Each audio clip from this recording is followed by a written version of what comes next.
अच्छा जी, आज बात करते हैं एडम स्मिथ पर। एडम स्मिथ, हम में से कोई भी ऐसा नहीं है जिसकी जिंदगी पर एडम स्मिथ ने असर ना डाला हो। अच्छा, मैं इसको एक इकोनॉमिस्ट समझता था। जब तक मैंने इसको पढ़ा नहीं था, इसके बारे में जाना नहीं था, मैं ये समझता था कि ये कोई इकोनॉमिस्ट है। लेकिन जब इसके बारे में जाना, इसको पढ़ा, तो मेरी समझ में आया कि भाई ये तो एक पूरे का पूरा फिलोसोफर था, एक पूरा सिक्का बंद फिलोसोफर था। यानी इसने फिलॉसफी की हर ब्रांच पे काम किया है। इसने 15-20 साल तो यूनिवर्सिटीज में मॉरल फिलॉसफी पढ़ाई है और इसने रिटॉरिक पर काम किया है। अब रिटॉरिक यानी अगर आप प्लेटोनिक हैं तो प्लेटो तो रिटॉरिक को काम नहीं समझता था अच्छा, लेकिन अगर आप एरिस्टोटेलियन हैं तो एरिस्टोटल ने तो रिटॉरिक को काम समझा अच्छा, आर्ट समझा, आर्ट ऑफ परसुएशन।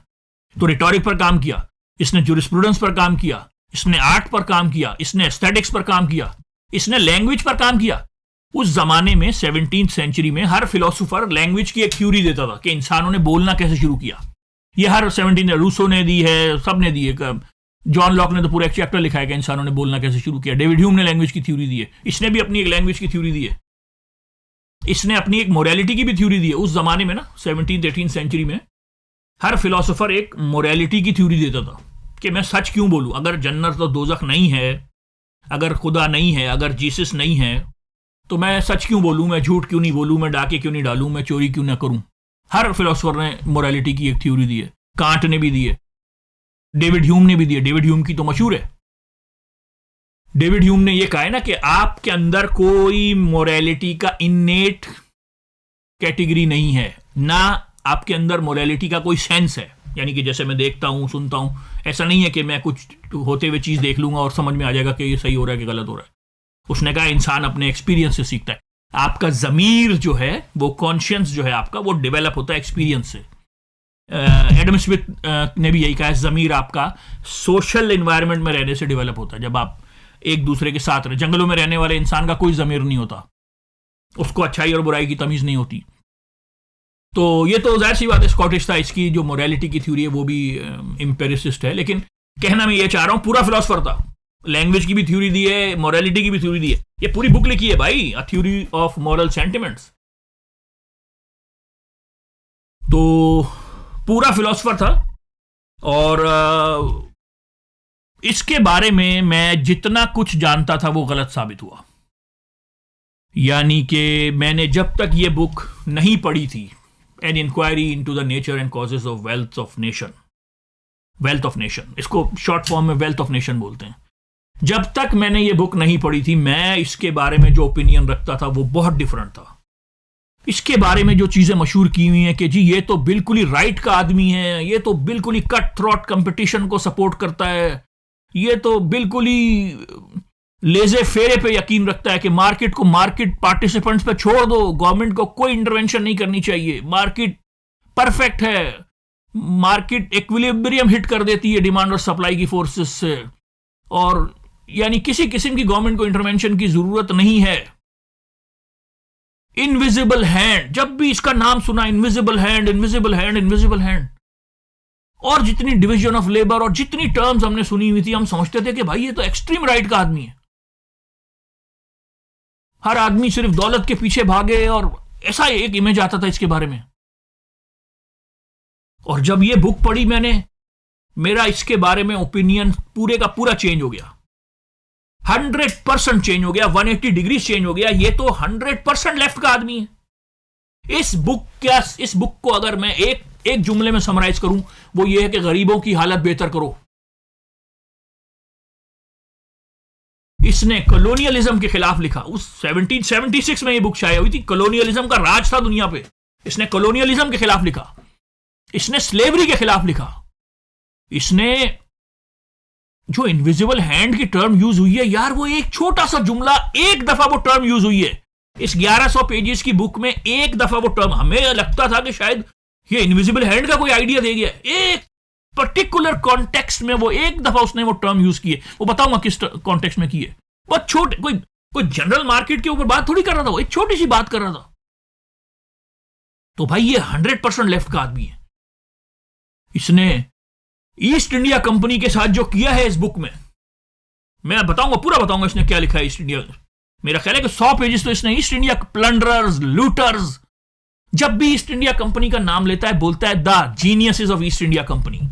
बंगाल का कहत इसने पूरा ईस्ट इंडिया कंपनी पर डाल दिया। ये 1776 की बात कर रहा हूं, उसके बाद कितने फेमाइंस आए। तो मतलब इसने वर्कर्स के लिए जो काम किया कि जी, और इसने मर्केंटाइल सिस्टम को जो चैलेंज किया, इसने उस जमाने की ताकत को जो चैलेंज किया, उस जमाने की पॉलिटिकल इलीट को जो चैलेंज किया, इसने, ये तो 100% लेफ्ट का आदमी है। वो थोड़े से जो सेंटेंसेस इसने लिखे हैं जो राइट वाले उठा के उसको ऐसा बना के पेश कर देते हैं कि जैसे ये को राइट का आदमी, मेरा पूरा जो इसके ऊपर से मेरा सिस्टम एक बैठा हुआ था कि यार ये राइट का आदमी है, ये तो कोई कट थ्रोट कैपिटलिस्ट किस्म का आदमी है, ये ऐसा नहीं है। 50 जगह इसने लिखा है गवर्नमेंट इन्वेंशन का, गवर्नमेंट इंटरवीन करे। हां, जहां पर गवर्नमेंट इंटरवेंशन कर रही थी किसी एक सेक्टर को सपोर्ट करने के लिए, उसको इसने चैलेंज किया कि नहीं, ये तुम गलत कर रहे हो। हर आदमी को आजादी होनी चाहिए कि वो कहां जाके काम करे। हर आदमी को, ये इसने जरूर कहा है कि गवर्नमेंट की इंटरवेंशन कम होनी चाहिए, क्योंकि तुम लोग इंटरवीन कर रहे हो एक पर्टिकुलर सेक्टर को सपोर्ट करने के लिए। उस इंटरवेंशन के खिलाफ इसने लिखा, बहुत लिखा। इस पूरी बुक में जो उस जमाने में इंग्लैंड में रिस्ट्रिक्शंस थी ना, वो सारी बताऊंगा आपको, कि दूसरे शहर में नहीं जा सकते, ये कपड़े नहीं पहन सकते, ये इंपोर्ट नहीं कर सकते, ये एक्सपोर्ट नहीं कर, सब बताऊंगा। इसने कहा वो सारी इंटरवेंशन छोड़ दो, मार्केट को मार्केट फोर्सेस पे छोड़ दो, लेकिन ये नहीं कहा कि गवर्नमेंट इंटरवीन कर ही नहीं सकती। इसका पूरा सिस्टम गवर्नमेंट की इंटरवेंशन पे बैठा हुआ है। इसने बताया कौन कौन सी चीजों को गवर्नमेंट को इंटरवीन करना है, सिस्टम कैसे डेवलप करना है, जस्टिस सिस्टम क्या होगा, पूरी इकोनॉमिक के रोड्स वगैरह कैसे बनेंगी, कैनाल्स वगैरह कैसे बनेंगी, ये सारा गवर्नमेंट का काम है। बहुत सारा गवर्नमेंट, इसके सिस्टम में गवर्नमेंट एब्सेंट नहीं है। हमें तो लेजे फेरे कि जी इसने तो कहा सब छोड़ दो, नहीं भाई, इसने नहीं कहा। हाँ, इसने ये गवर्नमेंट इंटरवेंशन जो गलत हो रही है, उसके जो मर्केंटाइल सिस्टम को बचाने के लिए हो रही है, जो मोनोपोलीज के लिए हो रही है, उसके खिलाफ इसने आवाज उठाई। वो मैं बताऊंगा इसने कहां कहां लिखा। तो कहने का मतलब ये है कि भाई ये 100% लेफ्ट का आदमी था। देखिए उस जमाने में फ्रेंच रेवोल्यूशन से पहले उस तरह से राइट लेफ्ट तो नहीं होता था, लेकिन समझाने के लिए कह रहा हूं कि भाई ये गरीबों के लिए इसने ये किताब लिखी है। इसने ये किताब डायरेक्ट करी है, समझ लें कि जो मुल्कों को चलाने वाले पॉलिटिशियंस थे ना उनको। और कितना इसका बड़ा कैनवस था यार, मैं पढ़कर हैरान रह गया। पूरी यूरोप की तरक्की की बात कर रहा है, पूरी दुनिया की तरक्की की बात कर रहा है उस जमाने में 1776 में। और जिस तरह से कॉलोनीज के लिए इसने बात की कि यार बर्बाद कर दिया ईस्ट इंडिया कंपनी ने इंडिया को, तो मैं इसको पढ़कर बहुत हैरान हुआ। इवन डिवीजन ऑफ लेबर के नुकसानात बताए इसने। डिवीजन ऑफ लेबर बताऊंगा अभी क्या होता है। डिवीजन ऑफ लेबर, तो इसने अमीर होने का एक ही तरीका लिखा है इस बुक में, डिवीजन ऑफ लेबर। किसी भी मुल्क को अमीर होने का तरीका है डिवीजन ऑफ लेबर। और इसने डिवीजन ऑफ लेबर के नुकसानात भी बताकर गया है। ये जो हम समझते हैं वो तो मार्क्स ने बोला डिवीजन ऑफ लेबर और ये एलियनेशन और ये नहीं, भाई ये बताकर गया डिवीजन ऑफ लेबर के नुकसानात। तो ये सारी बातें करेंगे आज एक एक करके। मैंने को 20-25 पेजेस के नोट्स बनाए हैं। लोग मुझे बोलते हैं कि जितने आप नोट्स बनाया करें, बता दिया करें, चाहे जितनी लंबी वीडियो हो जाए। तो आज मैंने सोचा संडे का दिन है भाई, बेगम हमारी आतिफ असलम का कॉन्सर्ट है, किसका कॉन्सर्ट है टोरंटो में, आज उधर गई हुई है, तो हमारे पास टाइम ही टाइम है, हम फारिग हैं। तो ये पूरे 20-25 मिनट के नोट्स हैं, ये आपको समझा दूंगा, सुना दूंगा। अच्छा जी, एक बात रूसो यानी नोट्स शुरू करने से पहले एक रूसो के बारे में, जो मैंने रूसो के बारे में वीडियो बनाई थी उस पर एक बात कर दूं। बहुत सारे लोग रूसो की पार्ट 2 का वेट कर रहे हैं। यार वो वीडियो थोड़ी सी अजीब सी हो गई। वो वीडियो हुई है कि मैंने सोचा था कि 15-20 मिनट में पहले रूसो पर एक्सटेम्पोर बोलूंगा और उसके बाद मैं उसकी एक एक बुक डिस्कस करूंगा। तो पहले मैंने सोचा था 5-10 मिनट रूसो पे एक्सटेम्पोर बोलूंगा। अब वो 5-10 मिनट बोलते बोलते मैं रुका ही नहीं, वो मैंने तकरीबन 1 घंटा बोल दिया। फिर मैंने कहा यार अब अगर इसकी जो मुझे 5 मिनट बोलना था वो 1 घंटा हो गया। अब अगर नोट्स ये तो मैंने 20-20 मिनट के बनाएंगे तो 2-2 घंटे के नोट्स होंगे, तो फिर वीडियो पता नहीं कितनी लंबी हो जाए। तो इसलिए मैंने उसका पार्ट 1 ही रिलीज कर दिया। और मैं ये समझता हूं कि पहले ये जरूरी है कि हम हर फिलोसोफर को एक बेसिक लेवल पर डिस्कस कर लें, रादर देन कि किसी भी फिलोसोफर में बहुत ज्यादा डीप जाएं। देखिए मैंने क्या किया, मैंने नीचा में डीप जाना शुरू किया, लेकिन मुझे प्रॉब्लम शुरू हुई क्योंकि हर एफोरिज्म में वो किसी दूसरे फिलोसोफर की बात कर रहा है। कहीं पर कांट को गाली दे रहा है, कहीं पर रूसो को गाली दे रहा है, कहीं पर डेकार्ट को गाली दे रहा है।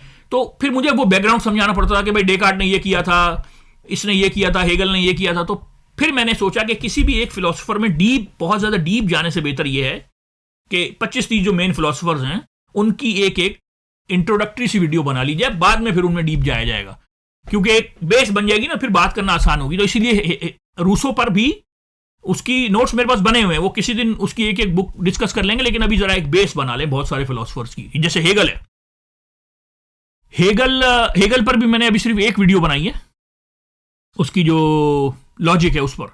अभी उसकी फिनोमिनोलॉजी पर वीडियो बनानी है, अभी उसकी फिलोसफी ऑफ हिस्ट्री पर वीडियो बनानी है, अभी उसकी फिलोसफी ऑफ राइट पर वीडियो बनानी है। तो हेगल पर अभी बहुत सारी वीडियोस बनानी है, अभी सिर्फ लॉजिक पर वीडियो बनाई है। और क्या वीडियो बनाई है मैंने यार, हेगल पे जो मैंने लॉजिक पर वीडियो बनाई है ना यार, लोग अभी कदर नहीं कर रहे खुदा। जो मैंने माकियावेली पर वीडियो बनाई है, मुझे पूरे इंटरनेट पर वैसी एक वीडियो दिखा दो, मैं अपनी वीडियो डिलीट कर दूंगा। लोग मुझे बोलते हैं आप उर्दू में सबसे अच्छा बोल रहे हैं, भाई आप इंग्लिश में मुझे माकियावेली पर उससे अच्छी वीडियो दिखा दो, मैं वीडियो डिलीट कर दूंगा अपनी। देखिए, क्योंकि मैं सारी वीडियोस देखता हूं जो पढ़ी है इंटरनेट पर, उसके बाद मैं 15 से 20 किताबें पढ़ता हूं उस टॉपिक पर जो मुझे बोलना है। तो इतनी मेहनत कौन कर रहा है? मैं ये नहीं कह रहा हूं कि मैं माकियावेलियन स्कॉलर हूं, नहीं, मुझसे तो लोगों ने जिंदगी लगा दी माकियावेली को पढ़ पढ़ के, उनके तो मैं करीब भी नहीं हूं। लेकिन वो यूट्यूब पे वीडियो नहीं बना रहे, वो किताबें लिख रहे हैं, और उनकी किताबें पढ़कर मैं, यानी 15-20 किताब, ये इतना बड़ा स्टैक मेरे सामने पड़ा हुआ है जो मैंने सिर्फ माकियावेली पर पढ़ी है। रूसो का ये स्टैक पड़ा हुआ है। तो जब आप 15-20 बुक्स पढ़कर बोलते हैं ना भाई, तो वो इसी तरह मैंने, बल्कि एक दो लोगों ने मुझे फोन किया कि यार वो वीडियो आपके स्टैंडर्ड से नीचे की थी, और ये थी वो थी, हेगल वाली वीडियो में मजा नहीं आया। खुदा की कसम, आप मुझे पूरे इंटरनेट पर एक वीडियो दिखा दो जिसमें ग्रीक आइडियलिज्म और जर्मन आइडियलिज्म को ऐसे जोड़ा हो जैसे मैंने जोड़ा है, मैं अपनी वीडियो डिलीट कर दूंगा। भाई बहुत सारे लोग हैं जो फलसफा मेरे साथ पढ़ना शुरू कर रहे हैं, उनके लिए बहुत जरूरी है ये बेस डेवलप करना। किसी दिन आप आ जाओ मेरे सामने, बैठ के जर्मन आइडियलिज्म डिस्कस कर लेते हैं, पता चल जाएगा आपको कितना पता है। भाई मैंने सुन के नहीं सीखी है फिलॉसफी, में पढ़ रहा हूं। मैंने पहले लॉजिक पर कोर्स किया 18 घंटे का, फिर मैंने लॉजिक पढ़ी, फिर मैंने लॉजिक पर 10 किताबें पढ़ी, फिर मैंने वो वीडियो बनाई है। ठीक है कि मैंने कैटेगरीज को ड्राइव नहीं किया, वो काम नहीं है, वो नहीं चाहिए था। उसका बैकग्राउंड समझना बहुत जरूरी था कि ग्रीक आइडियलिज्म में और जर्मन आइडियलिज्म में क्या क्या कनेक्शन है। ये 10 साल फलसफा पढ़ने के बाद ये चीज हमें समझ में आना शुरू हुई थी, जो हमने उस वीडियो में समझाई है। आप मुझे पूरे इंटरनेट पर कोई एक वीडियो दिखा दो जिसमें ग्रीक आइडियलिज्म और जर्मन आइडियलिज्म को कैटेगरीज में, प्री प्लेटोनिक शुरू हुआ यार, वहां से शुरू करके फिर हेगल तक कैटेगरीज डिस्कस करी हैं जो मेजर फिलोसफर्स आए।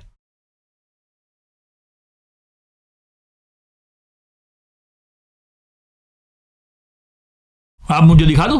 मैं ये नहीं कह रहा हूं कि मैं कोई हेगेलियन स्कॉलर हूं, बिल्कुल भी नहीं, लेकिन भाई आप जब 15-20 बुक्स पढ़ के उनको समराइज करते हो तो वो वीडियो में नजर आ जाता है। एक से तो मैंने पूछ भी लिया, मैंने कहा आपने लॉजिक पढ़ी है? कह रहे नहीं अली भाई पढ़ी नहीं है मैंने कहा वो तो मुझे पता है ना, मैंने जो 5 डायलेक्टिक्स की मिसालें दी हैं वो हेगल की किताब से दी हैं। अब वो भी आपको अच्छी नहीं लगी तो मैं क्या, मैं अपनी तरफ से तो नहीं दे सकता हूं ना, हेगल की किताब से दी है मैंने 5, उर्दू में बोली है, लेकिन मैं आपको दिखा सकता हूं कहां से दिए हैं वो मजा नहीं आया। अच्छा, तो देखिए, मैं ये मेरा एक इनहेरेंट बायस है, हो सकता है कि मेरा एक इनहेरेंट बायस हो, मैं हर सिस्टमेटिक फिलोसफर के खिलाफ हूं। ठीक है, मैं समझता हूं सिस्टमेटिक फिलोसफी डॉगमा है। हमारे पाकिस्तान में अनफॉर्चुनेटली ये हुआ कि लोगों ने समझा कि यार हम रिलीजन तो डॉगमा है, हम फिलोसफी करेंगे, और उन्होंने फिर खुदा को हटा के वहां पर मार्क्स को बिठा दिया और कुरान को हटा के वहां पे डायलेक्टिक्स को बिठा दिया। वो कर अभी भी डॉगमा ही रहे हैं, बात समझ रहे हैं? वो कर अभी भी डॉगमा ही रहे हैं, वो उसको फिलोसफी समझ रहे हैं, वो ईमान ले आए हैं मार्क्स पर। यानी पाकिस्तानियों की बदनसीबी ये है कि हमारे वो लोग जो अपने आप को सेकुलर कहते हैं, उनके पास कोई नैरेटिव ही नहीं है सिवाय मार्क्सिज्म के। वो अभी या तो आपके पास राइट विंग नैरेटिव है, मौलवी वगैरह हैं, माइक खरीदो, पॉडकास्टर बन जाओ और बस मौलवियों के इंटरव्यू करो। कौन सी दुनिया में मौलवी को हीरो बनाया जाता है यार? हमारे यहाँ तारिक मसूद और इस तरह के लोग, इनको हीरो, ये हमारे हीरो हैं यार। मैम, रिलीजियस होना अच्छी बात है, गुड फॉर यू, लेकिन इस तरह के लोगों का कौन इंटरव्यू करता है? किस तरह के पॉडकास्टर हो यार आप लोग? इससे ले आके सुन्नी से पूछा माविया कैसा आदमी था, ओ माविया तो वही कहते हुए वही था, फिर वो शिया से पूछा, फिर एक कंट्रोवर्सी क्रिएट करी, एक मुकाबला लगवा दिया शिया में और सुन्नी में और देवबंदी और बरेलवी में, और वो इसको पॉडकास्टिंग बोल, तभी तो मैं नहीं आता हूं यार। वही के अजीज, वही मर्डर ऑफ हिस्ट्री, वही 30-40 साल से।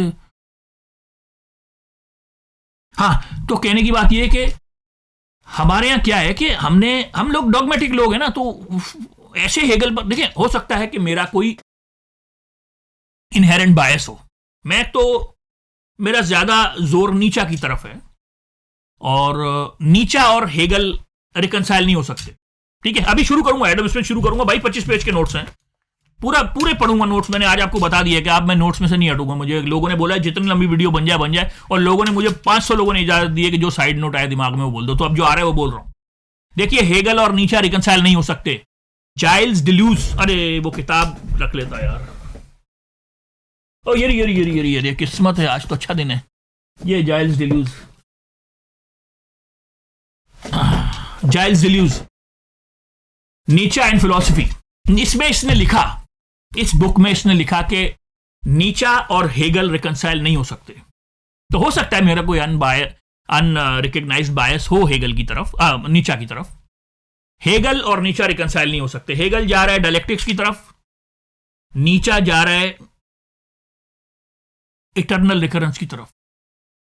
समझ है? तो ये दोनों, अभी जाऊंगा एडम स्मिथ पे। एक मिनट, मुझे जो नीचा पर ये बात खत्म करने दें, हेगल और नीचा पर ये बात खत्म करने दें। अच्छा साइड नोट है, आपको कुछ सीखने को मिलेगा।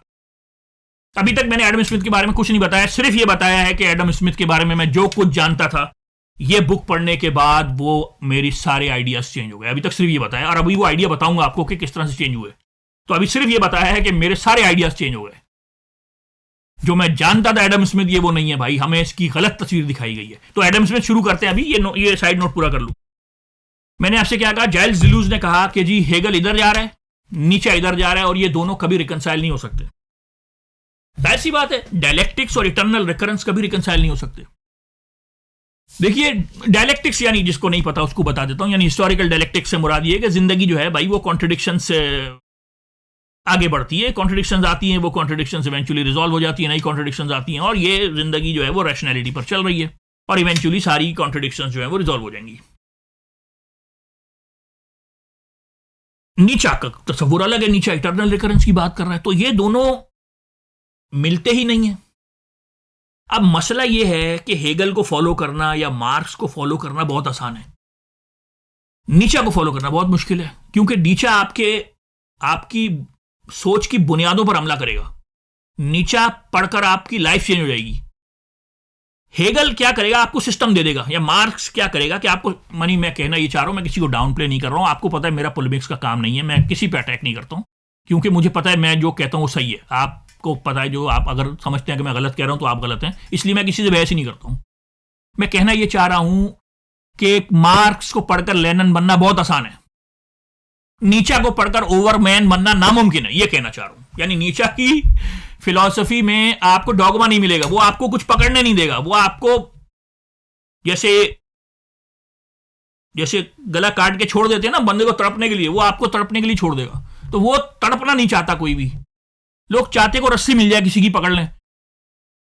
तो खुदा को हटा के वहां मार्क्स रख दिया, डायलेक्टिक्स, कुरान को हटा के डायलेक्टिक्स कुछ रख दिया, वहां पे एक सिस्टम रख दिया, वहां पर वो सिस्टम को पकड़ लिया, उस सिस्टम को सही समझ लिया। अली भाई, आपको नहीं पता, फिजिक्स और मेटाफिजिक्स में एक डायलेक्टिकल रिलेशनशिप है। अली भाई, आपको नहीं पता, मैटर और कॉन्शियसनेस में एक डायलेक्टिकल रिलेशनशिप है, बीइंग और नथिंग में एक डायलेक्टिकल रिलेशनशिप है। तो क्या है कि इस तरह के, यानी बीइंग और नथिंग में एक डायलेक्टिकल रिलेशनशिप है, इस तरह के डॉगमे को पकड़ लिया, क्योंकि कुछ चाहिए था पकड़ने के लिए। वो जो एक नीचा आपको जो बर्बाद कर देता है ना, जितना अपने अंदर नीचा ने झांका है ना, किसी ने नहीं झांका। नीचा की सबसे बड़ी लेगेसी ही साइकोएनालिसिस है।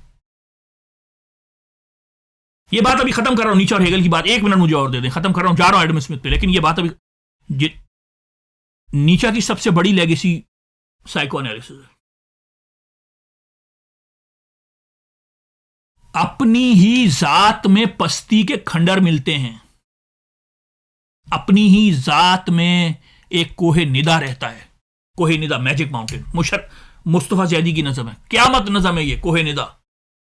अपनी ही जात में पस्ती के खंडर मिलते हैं, अपनी ही जात में एक कोहे निदा रहता है, और उसी कोह के दामन में मुयस्सर है निजात।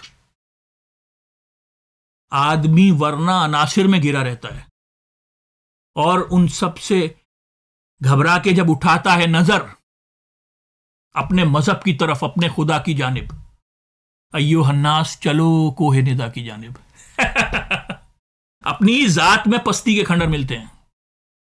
थोड़ी सी सुनाओ, ये नज़म सुनाओ मुस्तफा जैदी की, मुझे एक आध बंद तो याद होगा, पहला बंद तो याद होगा। अय्युहन्नास चलो कोहे निदा की जानिब। अय्युहन्नास यानी है इंसानों, कोहे निदा यानी मैजिक माउंटेन। अय्युहन्नास चलो कोहे निदा की जानिब, कब तक आशुफ्ता सरी होगी नए नामों से। आशुफ्ता सरी यानी कब तक पंगे लोगे नए नामों से, लव अफेयर, इंफैचुएशन। कब तक आशुफ्ता सरी होगी नए नामों से, थक चुके होगे खराबात के हंगामों से। हर तरफ एक ही अंदाज में दिन ढलते हैं, लोग हर शहर में साए की तरह चलते हैं।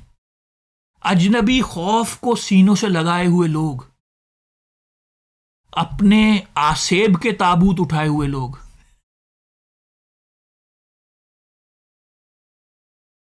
कर्ब,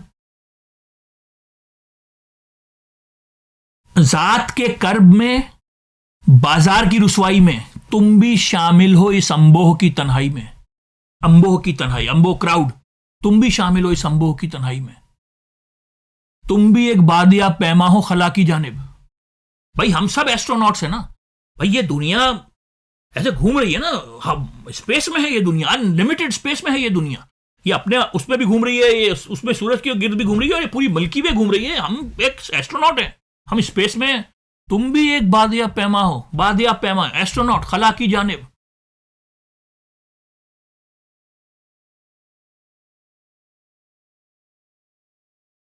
खुद ही सोचो कि हर एक दर से मिला क्या आखिर, कार आमद हुई, फरियाद या नाकाम हुई।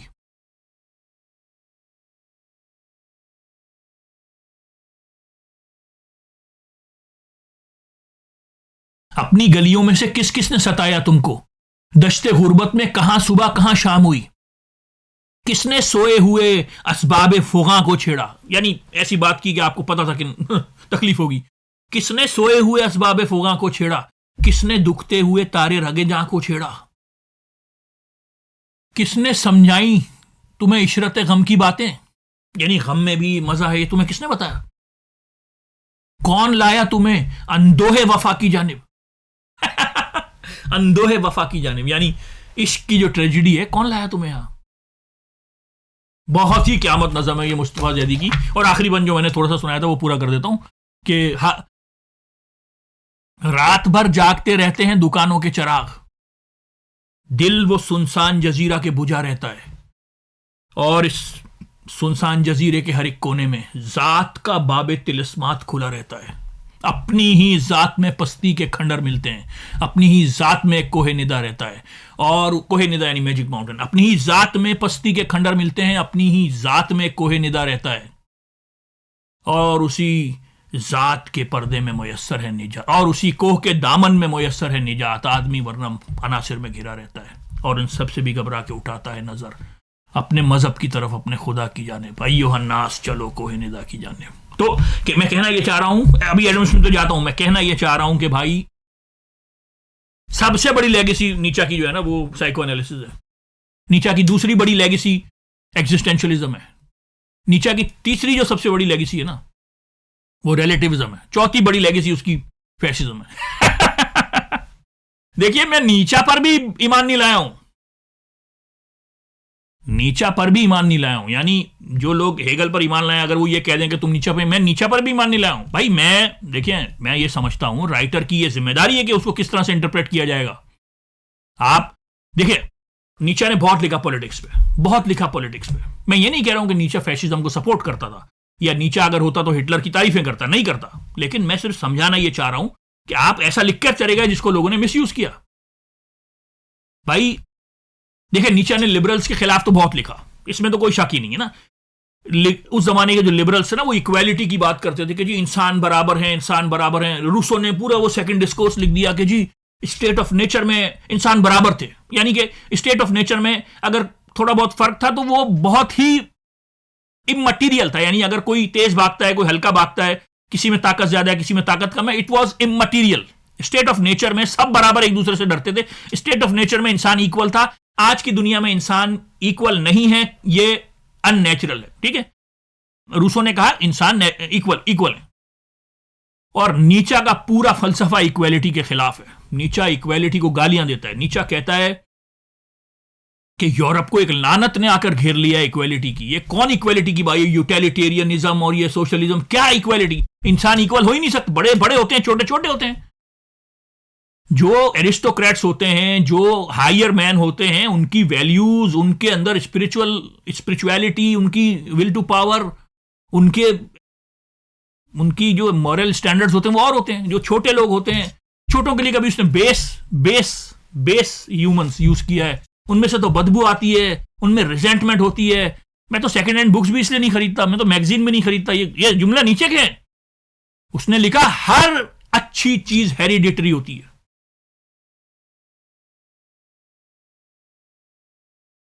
उसने लिखा खूबसूरती भी चौथी नस्ल में जाके आती है। अगर यानी अब जुमला मुझे याद नहीं आएगा, उसकी बुक में लिखा, यानी हर अच्छी चीज हेरिडिटरी होती है का क्या मतलब है?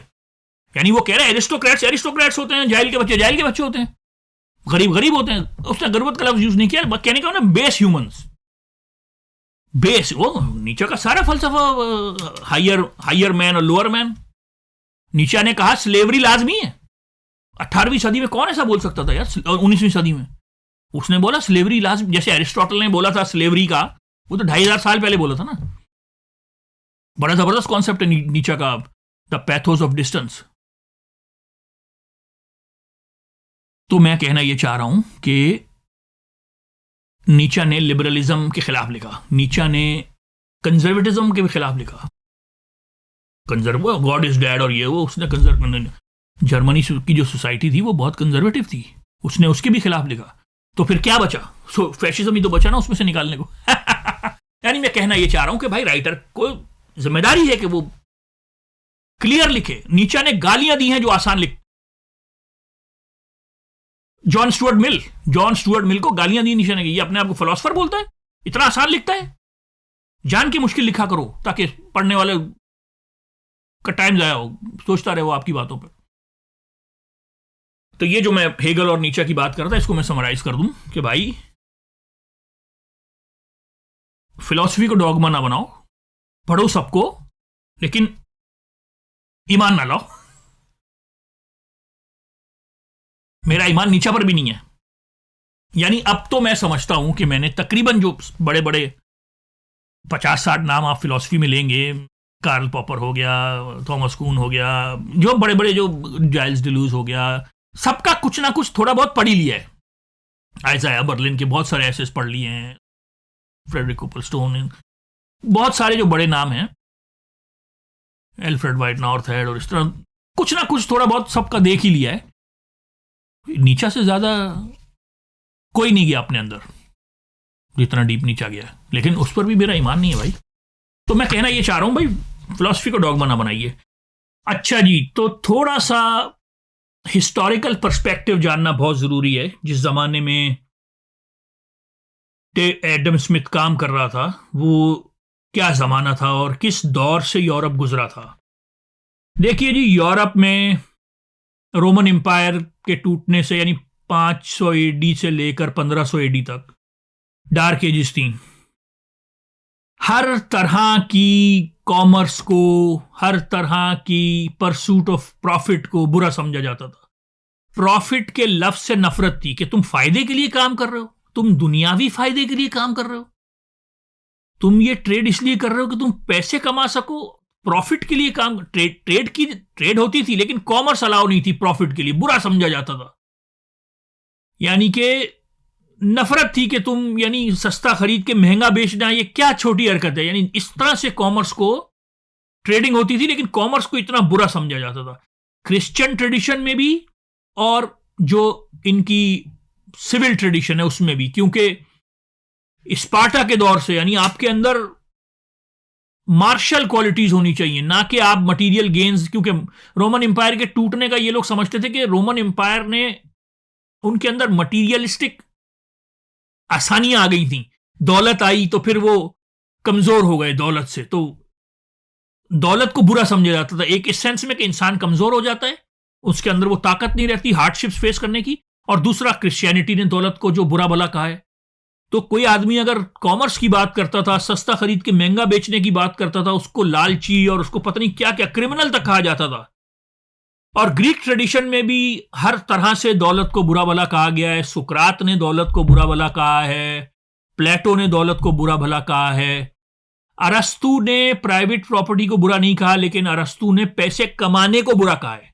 यानी कि अगर आप काम करते हैं अपनी जिंदगी गुजारने के लिए, अगर आपको काम करना पड़ता है तो यू आर अ स्लेव।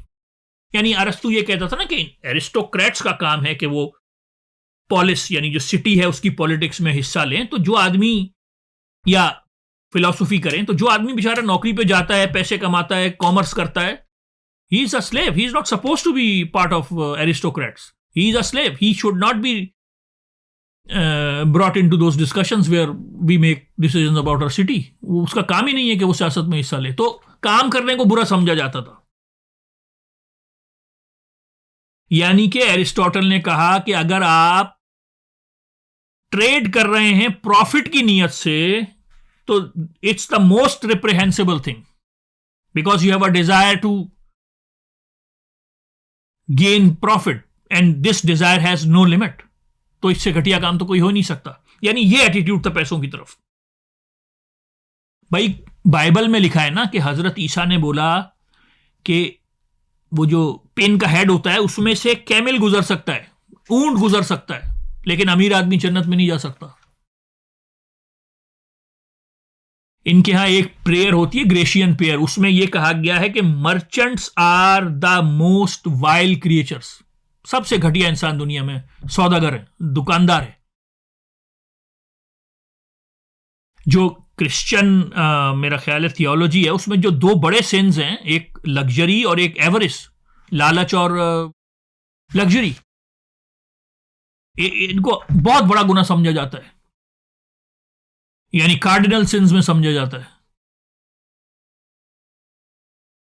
यानी हर तरह से commerce for the sake of profit को बुरा कहा गया है। बल्कि अभी आपको 400-500 साल पुराने केसेस मिल जाएंगे, 400 साल पुराने, अमेरिका में पता नहीं कि जी इस आदमी ने मुझे ये बेचा और 8 पेंस का प्रॉफिट ले लिया, और जज ने बोला इतना प्रॉफिट, और पकड़ो इस बंदे को। प्रॉफिट के खिलाफ, यानी इतनी नफरत थी प्रॉफिट से और पैसे कमाने से। तो यानी 500 से लेकर 1500 साल तक इंसानों की हालत ही चेंज नहीं हुई, सिर्फ एग्रीकल्चर था और वो भी गुलामी। लॉर्ड्स थे भाई, जब रोमन एम्पायर टूटी तो लॉर्ड्स ने कब्जा कर लिया लैंड्स पर, और फिर उनके पेजेंट्स हुआ करते थे, वो गुलामी करते थे, वो सदियों तक उनकी हालत चेंज ही नहीं हुई। लैंडलॉर्ड को कोई इंसेंटिव नहीं था कि वो सिस्टम को बेहतर करे, जमीनों से पैसा आ रहा है, वो पड़े हुए। फिर 15वीं सदी के बाद 16वीं सदी में कमर्शियल सोसाइटी डेवलप होना शुरू हुई। मैं पूरा बताऊंगा कमर्शियल सोसाइटी क्या होती है, लेकिन अभी सिर्फ हिस्टोरिकल बैकग्राउंड समझा रहा हूं, किस तरह से गुर्बत को अच्छा समझा जाता था, गरीब होने को ग्लोरीफाई किया जाता था, पैसे कमाने को। ग्रीक ट्रेडिशन में भी और जो इनकी सिविल ट्रेडिशन है उसमें भी, यानी सिविल से मुराद यानी स्पार्टा को जो फॉलो करते थे कि जी अगर जंगें लड़नी है तो गुर्बत जरूरी है। तो गुर्बत को इतना ग्लोरीफाई प्लेटो ने किया, एरिस्टोटल, गुर्बत को बड़ा काम समझा जाता था। तो ये 1000 साल तक ये होता रहा, 500 एडी से लेके 1000 एडी तक। फिर जाके कमर्शियल सोसाइटीज डेवलप होना शुरू हुई। और ये जिस जमाने में एडम स्मिथ लिख रहा था, इसने देखा कि दुनिया चेंज हो रही है, कमर्शियल सोसाइटीज लोगों को आजादी दिला रही हैं, लोग एग्रीकल्चर की जो गुलामी थी, सर्फडम थे, उससे निकल कर आ रहे हैं, कॉमर्स में हिस्सा ले रहे हैं, कॉमर्स लोगों की जिंदगी बेहतर कर रही है। जो लग्जरी समझी चाय को लग्जरी समझा जाता था, अब आम इंसान चाय पी रहा है। वुल का जो कोट है उसको लग्जरी समझा जाता था, अब एक आम इंसान कोट खरीद सकता है, हर आदमी के पांव में चप्पल है। इसने देखा कि यार ये कॉमर्स तो अच्छी चीज है, अगर इसको प्रॉपरली यूज किया जाए तो इससे तो बड़ा काम लिया जा सकता है। तो इस बुक का जो सबसे बड़ा मैसेज है, इस बुक का जो सबसे बड़ा मैसेज है, वो मैसेज है कि इसने गुर्बत की तरफ जो एटीट्यूड था उसको चेंज किया। उस जमाने में पॉलिटिशियन ये समझते थे कि उनका काम ही नहीं है पॉवर्टी से रिलेटेड, गुर्बत से रिलेटेड, पॉवर्टी एलिविएशन उनका काम ही नहीं है, गरीब के लिए सोचना उनका काम नहीं, उनका काम डिफेंस है, उनका काम लॉ है। लेजिस्लेटर का काम पॉवर्टी से रिलेटेड है, गुर्बत से रिलेटेड उसका इसमें इसने कहा नहीं भाई, तुम्हारा मेन काम यह है, किसी भी पॉलिटिशियन का मेन काम यह है कि उसके जो शहर में लोग रह रहे हैं उनकी क्या हालत है। ये जो गरीबों की तरफ जो एटीट्यूड चेंज करना था ना, ये इस बुक का सबसे बड़ा कमाल था। इसने कहा, और ये सिर्फ इसने नहीं किया, जब इनलाइटनमेंट का दौर आया, इंसान ने रीजन इस्तेमाल करना शुरू किया 16वीं 17वीं सदी में, और लोगों ने भी ये कहा, डेविड ह्यूम ने भी ये कहा कि we should stop glorifying poverty. Voltaire ने एक जगह लिखा, it is better to be rich than to be poor. और फिर इन्होंने कहा कि ये एक पॉलिटिशियन की जिम्मेदारी है कि वो ऐसे स्टेप्स लेके लोगों की गुर्बत कम हो। उस जमाने में ना एक नेगेटिव वर्ड यूज किया जाता था, लग्जरी। इसने कहा नहीं, नेसेसिटी। इसने एक लफ्ज यूज किया, यूनिवर्सल ऑपुलेंस, कि यार हर आदमी के पास जिंदगी की बेसिक नेसेसिटीज होनी चाहिए। गुर्बत एक गुलामी है, गुर्बत में मॉरल डिग्रेडेशन है, गरीब आदमी की क्या इज्जत होती है। एक जो बेसिक नेसेसिटीज हैं लाइफ की, हर इंसान डिजर्व करता है कि उनके पास वो नेसेसिटीज हो। ये इस किताब ने ये एटीट्यूड चेंज किया। उस जमाने में कहते थे कि भाई अगर अल्लाह चाहता तो सबको अमीर बना देता, अल्लाह ने इनको गरीब बनाया तो इनको गरीब रहना चाहिए। नहीं, इसने कहा नहीं भाई यार, इसने कहा कि किसी इंसान में कोई फर्क नहीं होता। इसने कहा कि एक फिलोसोफर में और एक फकीर में कोई फर्क नहीं होता जब वो पैदा होते हैं। ये जुमला लिखा है इसने अपनी बुक में। इसने कहा, इसने मिसाल दी, a beggar and a philosopher are same for the first 5 years of their life. पहले 5 साल जिंदगी के एक फलसफी और एक बेगर फकीर सेम होते हैं। वो तो हालात उनको, एक को फिलोसोफर बना देते हैं क्योंकि भाई उसके माँ बाप के पास पैसा है, वो उसको स्कूल भेजता है, वो उसको एजुकेशन देता है, वो उसको अच्छे हालात में रखता है, वो फकीर का बेटा फकीर बन जाता है। इसने कहा इंसान बराबर है, हालात से चेंज होता है। उस जमाने में यह सोचा जाता था कि अगर सारे अमीर हो गए तो छोटे काम कौन करेगा, यह एटीट्यूड था।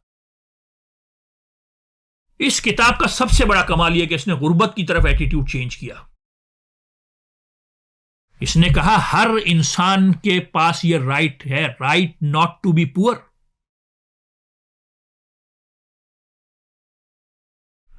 इसने कहा कि अगर किसी भी कमर्शियल सोसाइटी की को जज करना है तो हमें यह देखना पड़ेगा कि उसमें जो लोअर रैंक्स में लोग रहते हैं उनकी क्या हालत है। अमीरों को देख के थोड़ी फैसला करेंगे, अमीर तो अमीर ही होते हैं, गरीब उसमें किस लेवल पे रह रहे हैं, उनकी गुर्बत कितनी है, यह देखना जरूरी है। उस जमाने में यह समझा, उस जमाने में ना लोगों की मेंटेलिटी यह थी कि दौलत जो है वो जीरो सम गेम है। अगर मैं अमीर हो जाऊंगा तो इसका मतलब है कोई और गरीब हुआ है, मैंने किसी को गरीब किया है तो मैं अमीर हुआ हूं। इसने कहा नहीं भाई, सब अमीर हो सकते हैं, जीरो सम गेम नहीं है। आप भी अमीर हो सकते हैं, मैं भी अमीर हो सकता हूं, सबके हालात अच्छे हो सकते हैं। यूनिवर्सल ऑपुलेंस का लफ्ज यूज किया इसने कि यूनिवर्सल ऑपुलेंस को क्या कहेंगे कि ठीक अच्छे हालात। इसने कहा नहीं, मेरे अमीर होने से कोई और गरीब नहीं हो जाएगा। कमर्शियल सोसाइटी में हर आदमी अमीर हो सकता है। उस जमाने में ये था ना कि अच्छा, रूसो ने भी ये लिखा है कि अगर कोई अमीर हुआ है तो इसका मतलब है कि कोई गरीब हुआ है। इसने कहा नहीं,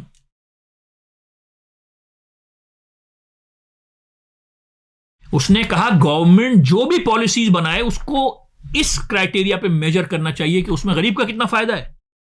अब ये सुने इसने क्या लिखा, no society can surely be flourishing and happy of which the far greater part of the members are poor and miserable. इसने कहा हम अच्छी सोसाइटी नहीं है जब तक हर आदमी के पास, जब तक बहुत सारे लोग मिजरेबल रह रहे हो। यानी 1000 साल से जिस गुर्बत को एक्सेप्ट किया जाता था, नॉर्मल समझा जाता था कि हाँ भाई गरीब होते हैं, उनको गरीब अल्लाह ने माना। इसने कहा नहीं। एक और जुमला मैंने इसका नोट किया है, it is but equity besides that they who feed cloth and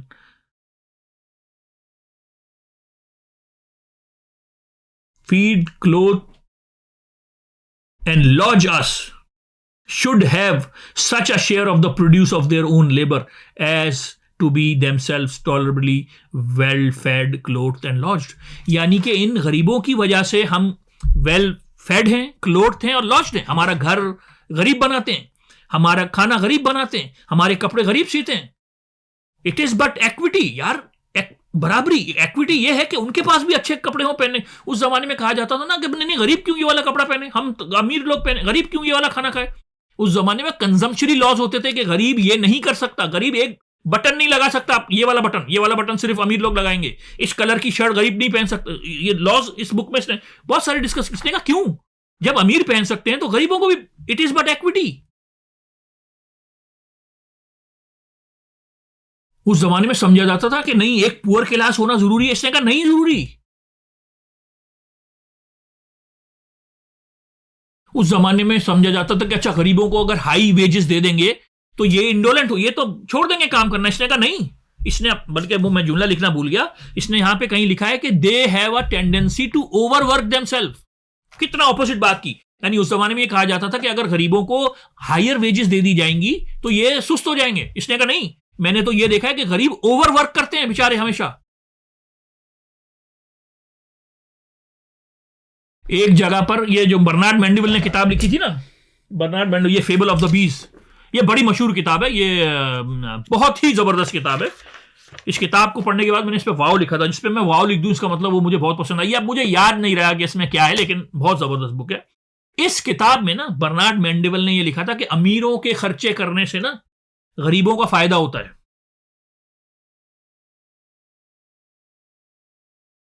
यानी जब बेसिकली इस किताब का टॉपिक यह है कि प्राइवेट वाइसेस पब्लिक बेनिफिट्स के, तो उस जमाने में इसने ये जुमला लिखा कि अमीर लोग खर्चे करते हैं तो उसमें गरीब का फायदा होता है।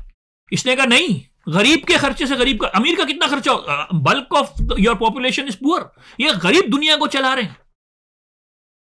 बात समझ में आई? तो मैं कहना यह चाह रहा हूं, 1000 साल से गुर्बत को ग्लोरीफाई किया जाता था और जस्टिफाई किया जाता था कि गरीब को गरीब रहने, गरीब होना चाहिए। एक तो यह कि पैसे ना कमाओ और कमाने भी ना दो, कॉमर्स से नफरत और गुर्बत से इश्क, गरीबों को गरीब रखो, हमारा काम नहीं है गुर्बत को मिटाना। इसने वो एटीट्यूड पूरे का पूरा चेंज कर दिया कि नहीं, सब लोगों के पास लाइफ की नेसेसिटीज होनी चाहिए। इस बुक का जो सबसे बड़ा मैसेज है वो ये है।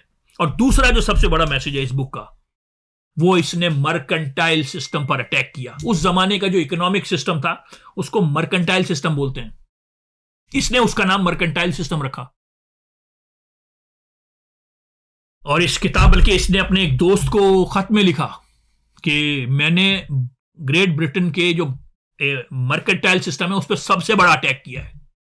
मर्केंटाइल सिस्टम जो उस जमाने का इकोनॉमिक सिस्टम था, अभी आपको बताता हूं कि मर्केंटाइल सिस्टम क्या था। तो अब बात करते हैं मर्केंटाइल सिस्टम की। एडम स्मिथ चाहता था कि वो इस मर्केंटाइल सिस्टम को तबाह कर दे। इसने अपने एक दोस्त को खत में भी लिखा है कि ये किताब जो मैंने लिखी है ना, वेल्थ ऑफ नेशन, ये मैंने मर्केंटाइल सिस्टम को तबाह करने के लिए लिखी है। और इस बुक में जो चौथा चैप्टर है उसमें इसने बहुत सारे नुकसानात बताए हैं मर्केंटाइल सिस्टम के। उस सिस्टम को नाम भी इसने खुद ही दिया है, मर्केंटाइल सिस्टम।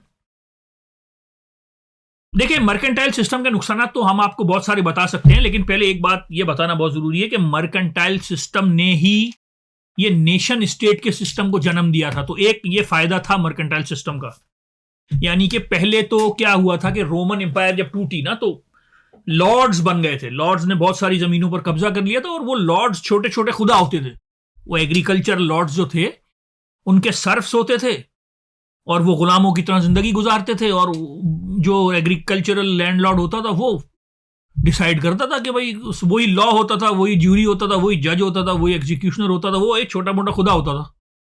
लेकिन जब ये मर्केंटाइल सिस्टम आया, अभी बताता हूं मर्केंटाइल सिस्टम क्या है, तो उससे उन जागीरदारों की पावर टूटी, शहर आबाद होना शुरू हुए। यानी एक तरह से, क्योंकि इसने ये लिखा है अपनी बुक में कि यार लैंडलॉर्ड्स को कोई इंसेंटिव नहीं था कि वो अपनी जमीनों को इंप्रूव करें। तो ये मर्केंटाइल सिस्टम से उनका जोर टूटा, सिटी पावरफुल होना शुरू हुई, बादशाह सेंट्रल हुकूमत पावरफुल होना शुरू हुई, बादशाह पावरफुल होना शुरू हुआ। उससे उन लैंडलॉर्ड्स का जोर टूटा। यानी इंग्लैंड को इंग्लैंड बनाया मर्केंटाइल सिस्टम ने, फ्रांस को फ्रांस बनाया मर्केंटाइल सिस्टम ने। ये जो नेशन स्टेट्स पैदा होना शुरू हुई हैं, इनकी होने के लिए एक बहुत बड़ा इनपुट जो था वो इन मर्केंटाइल सिस्टम्स ने प्रोवाइड किया था। तो मर्केंटाइल सिस्टम्स ने इंग्लैंड को इंग्लैंड बनाया, इन कंट्रीज को, इन नेशन स्टेट्स को नेशन स्टेट्स बनाया। समझ रहे? ये मर्केंटाइल सिस्टम का बड़ा इनपुट है। तो मर्केंटाइल सिस्टम क्या होता है जी? मर्केंटाइल सिस्टम बहुत ही रिस्ट्रिक्टिव सिस्टम का नाम है। मर्केंटाइल सिस्टम में माइंडसेट ये होता है कि ये यानी 14वीं 15वीं 16वीं सदी में ये सिस्टम सामने आया कि जी वेल्थ जो है वो सिर्फ सोना है, gold and silver is wealth, और कोई चीज दौलत नहीं है, दौलत सिर्फ सोना है। ज्यादा से ज्यादा सोना जमा करो, कुछ भी करो, ज्यादा से ज्यादा सोना लाकर ट्रेजरी में जमा करो, ये दौलत है। जबकि एडम स्मिथ ने क्या कहा? एडम स्मिथ ने कहा your production is your wealth. आप देख रहे हैं, उल्टा कर दिया इसने पूरा सिस्टम। इसने कहा सोना वेल्थ नहीं है। इसने, जब मैंने ये बुक पढ़ रहा था, इसने जब भी सोने गोल्ड का लफ्ज यूज किया, इसने उससे पहले लिखा फ्रिवलस मेटल। इसने कहा सोना वेल्थ नहीं है, your production is your wealth. और प्रोडक्शन किससे होती है? लेबर से। तो your labour is your wealth. Mindset में चेंज देख रहे हैं? कहां लेबर की इज्जत ही नहीं थी, और ये कह रहा है your labour is your wealth. तो मर्केंटाइल सिस्टम क्या है जी? दौलत सिर्फ सोना है, सब कुछ करो और सोना हासिल करो। और जब हम दूसरे किसी मुल्क से ट्रेड करेंगे, अगर उससे हम कुछ खरीदेंगे तो सोना देना पड़ेगा। तो जो मुमकिन हो सके इंपोर्ट्स को रोको, और इंपोर्ट्स को रोकने के लिए चाहे ड्यूटीज लगाओ, चाहे टैरिफ्स लगाओ, चाहे कंजम्पशनरी लॉज लगाओ कि नहीं नहीं ये इस्तेमाल करना मना है, ये यूं नहीं कर सकते, ये आप नहीं खरीद सकते, ये आप नहीं पहन सकते, जितने कंजम्पशनरी लॉज लगाने लगाओ। इंपोर्ट्स को रोको, बैलेंस ऑफ ट्रेड को पॉजिटिव रखो। यार ये इतना मजाक उड़ाया इसने इस बुक में बैलेंस ऑफ ट्रेड का। यार इसने कहा बैलेंस ऑफ ट्रेड क्या होती है? यार तुम लोगों ने दूसरे मुल्कों से ट्रेड करने को जंग समझ लिया है। ये कोई जंग थोड़ी है। अगर कोई दूसरा मुल्क तुम्हें कोई चीज सस्ती बना के दे सकता है तो उससे ले लो, इसमें तुम्हारा फायदा है। इसको बाद में वो जो रिकार्डो ने कंपैरेटिव एडवांटेज की थ्योरी बना के पेश किया कि भाई अगर वो सस्ता बना रहा है तो उससे ले लो, तुम्हारा फायदा। जिस मुल्क को जिस चीज में कंपैरेटिव एडवांटेज है उसको वो चीज बनाने दो। और ये पुराना माइंडसेट, नहीं नहीं नहीं नहीं भाई इंपोर्ट करेंगे तो गोल्ड देना पड़ेगा। उस जमाने में पैसे नहीं दे सकते थे ना, यानी पैसा यानी जो मनी था ना, पेपर करेंसी, हालांकि वो आज की तरह फियाट नहीं था, बैक्ड बाय कमोडिटी था, लेकिन फिर भी प्राइवेट बैंक्स उस जमाने में नोट्स इश्यू करते थे, सेंट्रल बैंक्स नहीं करते थे। तो दूसरे मुल्क वाला क्यों खरीदेगा? आपसे कैश लेगा, वो तो गोल्ड ही लेगा ना। तो बस इंपोर्ट्स पर पाबंदी करो, हर कुछ करो, इंपोर्ट्स को रोको जितना रोक सकते हैं ताकि गोल्ड ना जाए। यह समझा जाता था कि ट्रेडिंग जो है ये जीरो सम गेम है। मैं फायदे में हूं तो इसका मतलब उसका नुकसान हुआ है, मेरा नुकसान हुआ तो इसका मतलब उसका फायदा हो, यानी एक का नुकसान एक का फायदा। इसने कहा नहीं भाई, ट्रेड में तो विन विन गेम है, आप भी विन कर सकते हो, मैं भी विन कर सकता हूं। यह किसने सिखा दिया कि जीरो सम गेम है? बस घोड़े दौड़ाओ, हर जगह सोना ढूंढो, सोने की माइंस ढूंढो, हर मुल्क के साथ ऐसे डील करो जैसे कि वो तुम्हारा दुश्मन है। ट्रेडिंग पार्टनर्स को दुश्मन समझो, उनके पास रॉ मटेरियल ना पहुंचने दो, कहीं वो प्रोडक्ट ना बना लें जो हम बनाते हैं। और अगर हमने भी उन्होंने वो प्रोडक्ट बना लिए जो हम बनाते हैं तो फिर कंपटीशन हो जाएगा। कंपटीशन नहीं चाहिए, मोनोपोली चाहिए। क्योंकि अगर कंपटीशन हो, अगर जैसे मिसाल के तौर पे इंग्लैंड में दो लोकल कंपटीशन भी नहीं चाहिए, इंटरनेशनल कंपटीशन भी नहीं चाहिए। बादशाह ने स्पेशल ग्रांट्स दी होती थी मोनोपोली की ताकि सोना ज्यादा से ज्यादा है। अगर मैं भी एक चीज बना रहा हूं और इंग्लैंड में कोई और आदमी भी वही चीज बना रहा है तो हम आपस में कंपटीशन में लग जाएंगे, प्राइस टूट जाएगी। तो कंपटीशन नहीं चाहिए, मोनोपोली चाहिए। ईस्ट इंडिया कंपनी के पास मोनोपोली थी इंडिया से ट्रेड करने की। इस तरह की 55 कंपनीज थी। तो जो मुमकिन हो सके कंपटीशन को अवॉइड करो, इंपोर्ट्स को रोको, एक्सपोर्ट्स को बढ़ाओ और हर तरह की रिस्ट्रिक्शंस लगाओ। क्या पैदा होगा, कब क्या प्रोड्यूस करना है, कितना प्रोड्यूस करना है, किसने प्रोड्यूस करना है, किसको बेचना है, पूरी कंट्रोल होगी गवर्नमेंट की तरफ से। हर तरह की रिस्ट्रिक्शंस, लेबर एक शहर से दूसरे शहर नहीं जा सकती। एक लॉ था अप्रेंटिसशिप लॉ, यानी कि अगर आप किसी मास्टर मर्चेंट के पास काम करेंगे तो वो 7 साल आपको तनख्वाह नहीं देगा कि नहीं मैं तो इसको सिखा रहा हूं। अबे एडम स्मिथ ने कहा भाई कौन सी ऐसी चीज तू सिखा रहे? 6 महीने से, इसने किताब में लिखा कि यार 6 महीने से ज्यादा नहीं लगते कुछ भी सीखने में यार, मतलब क्या सिखा रहे हो? ये किस तरह का रिस्ट्रिक्शंस हैं यार तुम्हारे सिस्टम में? उस जमाने में एक लॉ था, प्राइमोजेनाइचर का लॉ, यानी कि जमीन जो है बाप के बाद बड़े बेटे को मिलेगी। इसने कहा यार ये किस तरह का लॉ है? सिर्फ इसलिए कि तुम्हारी जमीन ना टूट जाए अगर 4 बेटे हैं, तुमने ये लॉ बना दिया कि सिर्फ बड़े बेटे को मिलेगी। ये तो यार कितना अनजस्ट है कि दूसरे बेटे क्या वो बेटे नहीं है? दूसरे जो उसके बच्चे हैं वो बच्चे नहीं सिर्फ। और ये इसने कहा चलो मुझे समझ में आता है कि जब रोमन एम्पायर टूटी थी 500-600 एडी में, 700 एडी में, 800 एडी में, उस जमाने में इस तरह के लॉस की जरूरत थी। ठीक है, 1000 साल पहले जरूरत थी, अभी 15वीं सदी में, 16वीं सदी में अब क्या जरूरत है? अब तो अगर कोई लॉर्ड है, उसके 3 बेटे हैं, तो तीनों को मिलनी चाहिए जमीन। इसने इसके इकोनॉमिक नुकसान बताए कि जमीन के ना बिकने से क्या इकोनॉमिक नुकसान हैं। आप कंपटीशन को रोक रहे हो, आप फ्री मार्केट को रोक रहे हो।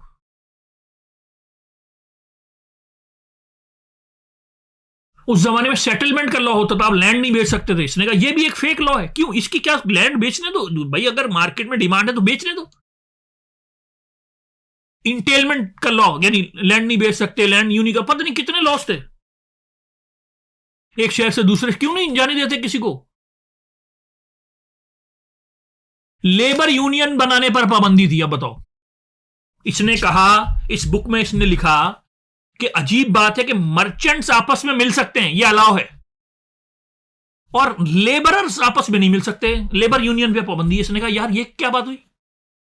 1776 में इसने ये किताब लिखी थी। इंग्लैंड में लेबर यूनियन का आगाज कब हुआ आपको पता है? 1870, 100 साल के बाद, 1871 में। यानी कि फलसफियों के भौंकने से कुछ नहीं होता बेसिकली। बेचारा इतना इसने लिखा अपनी इस किताब में कि जब भी कोई लॉ लेबरर्स के फायदे में हो, इट्स फेयर एंड इक्विटेबल, उसको एक्सेप्ट कर लो। कितनी ब्लैंकेट स्टेटमेंट दी है। अगर कोई लॉ वर्कर्स के फायदे में है तो वो फेयर है, खत्म बात, फुल स्टॉप। इसने लिखा, इस किताब का बड़ा मशहूर जुमला है, जहां 2 और 3 मर्चेंट्स आपस में मुलाकात करते हैं वो सिर्फ और सिर्फ अवाम के नुकसान में मिलते हैं, नुकसान के बारे में सोच रहे होते हैं कि अवाम को कैसे नुकसान पहुंचाना है, स्कीम बना रहे होते हैं। इसने लिखा 3 क्लासेस हैं लोगों की, लेबरर्स, जो लैंडलॉर्ड्स हैं, जो लैंड रेंट वगैरह लेते हैं, और तीसरी कैपिटल प्रोवाइडर्स। 3 तबके हैं ना। इसने कहा मुल्क की इकोनॉमी ऊपर जाएगी, लेबरर्स का फायदा होगा। तो इसका मतलब मुल्क का और लेबरर का इंटरेस्ट सेम है। इसने कहा दूसरा तबका लैंडलॉर्ड, मुल्क की इकोनॉमी ऊपर जाएगी, लैंडलॉर्ड का फायदा होगा, तो मुल्क का और लैंडलॉर्ड का फायदा सेम है। इसने कहा सिर्फ ये मर्चेंट्स हैं, ये मर्चेंट क्लास, जिनका फायदा और मुल्क का फायदा ऑपोजिट है। मुल्क का फायदा ऊपर होगा, मर्चेंट्स का प्रॉफिट नीचे जाएगा, इसलिए ये इनका और मुल्क का इंटरेस्ट ऑपोजिट है। इसने कहा जब भी कोई रेगुलेशन मर्चेंट क्लास फॉरवर्ड करे, उसको बहुत डिटेल में पढ़ो, कहीं ना कहीं वो चूना लगा रहे होंगे मुल्क को। बस इसने कहा इन मर्केंटाइल्स क्लास को मोनोपोली दे दी है। इसने कहा कि यार मेरी समझ में आता है, एक जमाने में ये इंडिविजुअल्स हुआ करते थे, ये एडवेंचरर्स हुआ करते थे, ये कश्तियां लेके जाते थे, ये दूसरे मुल्कों को डिस्कवर करते थे, ये उनको गुलाम बनाते थे। ठीक है, इन्होंने कमाल किया, बड़ा कोई नया का मुल्क डिस्कवर कर लिया, बड़ी मेहनत करी, तो 5 साल के लिए दे दो इनको मोनोपोली, भाई 10 साल के लिए दे दो, मतलब मोनोपोली दे दी सारी जिंदगी के लिए। तुमने उनको रिवॉर्ड करना है कि हाँ यार तुमने किसने वो अमेरिका डिस्कवर किया था, वो जैसे वास्को डी गामा इधर आया था और वो उधर गया था, तो इन लोगों ने मुल्क, ठीक है 10 साल के लिए दे दो यार। तुमने इनको क़यामत तक के लिए मोनोपोली दे दी कि अब इंडिया से सिर्फ ईस्ट इंडिया कंपनी ट्रेड करेगी। इस तरह की 55 कंपनीज थी। बस इसने कहा ये सोने के चक्कर में माइंस ढूंढते हैं, लोगों को गुलाम बनाते हैं, कॉलोनीज बनाते हैं, जंगे लड़ते हैं, यूजलेस जंगे लड़ते हैं। इसको मर्चेंट से नफरत थी। इसने कहा सिर्फ उन लोगों का इंटरेस्ट और मुल्क का इंटरेस्ट ऑपोजिट होता है। इसने इस किताब में हाई प्रॉफिट को डिस्करेज किया है, हाई प्रॉफिट रेट को डिस्करेज किया। खुदा की कसम, मैंने जब ये पढ़ा मैं हिल के रह गया। हमें क्या बताया गया था एडम स्मिथ के बारे में? इसने डिस्करेज किया हायर, बल्कि इसने कहा है कि इकोनॉमी ऊपर जाएगी तो प्रॉफिट रेट नीचे जाएगा। ऐसा हुआ नहीं, मतलब देख लो ना एप्पल कंपनी और इसका और उसका, मतलब कहां जा रहा है प्रॉफिट रेट। बल्कि वो रिकार्डो वगैरह था या मालतूस था, जो रिकार्डो ही था शायद, जो समझा था कि ऐसा ना हो कि प्रॉफिट रेट जीरो हो जाए। ऐसा नहीं हुआ भाई, वो प्रॉफिट रेट तो, यानी अमीर और गरीब में जो फर्क इसके दौर में था वो अब भी है, वो तो कुछ नहीं हुआ। लेकिन मेरा कहने का ये कि ये इसने डिस्करेज किया हायर प्रॉफिट रेट्स को। यार मैं ये पढ़ के हैरान रह गया। इसने कहा कि इन मर्केंटाइल कंपनीज ने पॉलिटिकल पावर गेन कर ली है, अपनी फौजें रख ली हैं, सियासतदानों को डराते हैं, धमकाते हैं, ये तो एक पैरेलल स्टेट बन गए।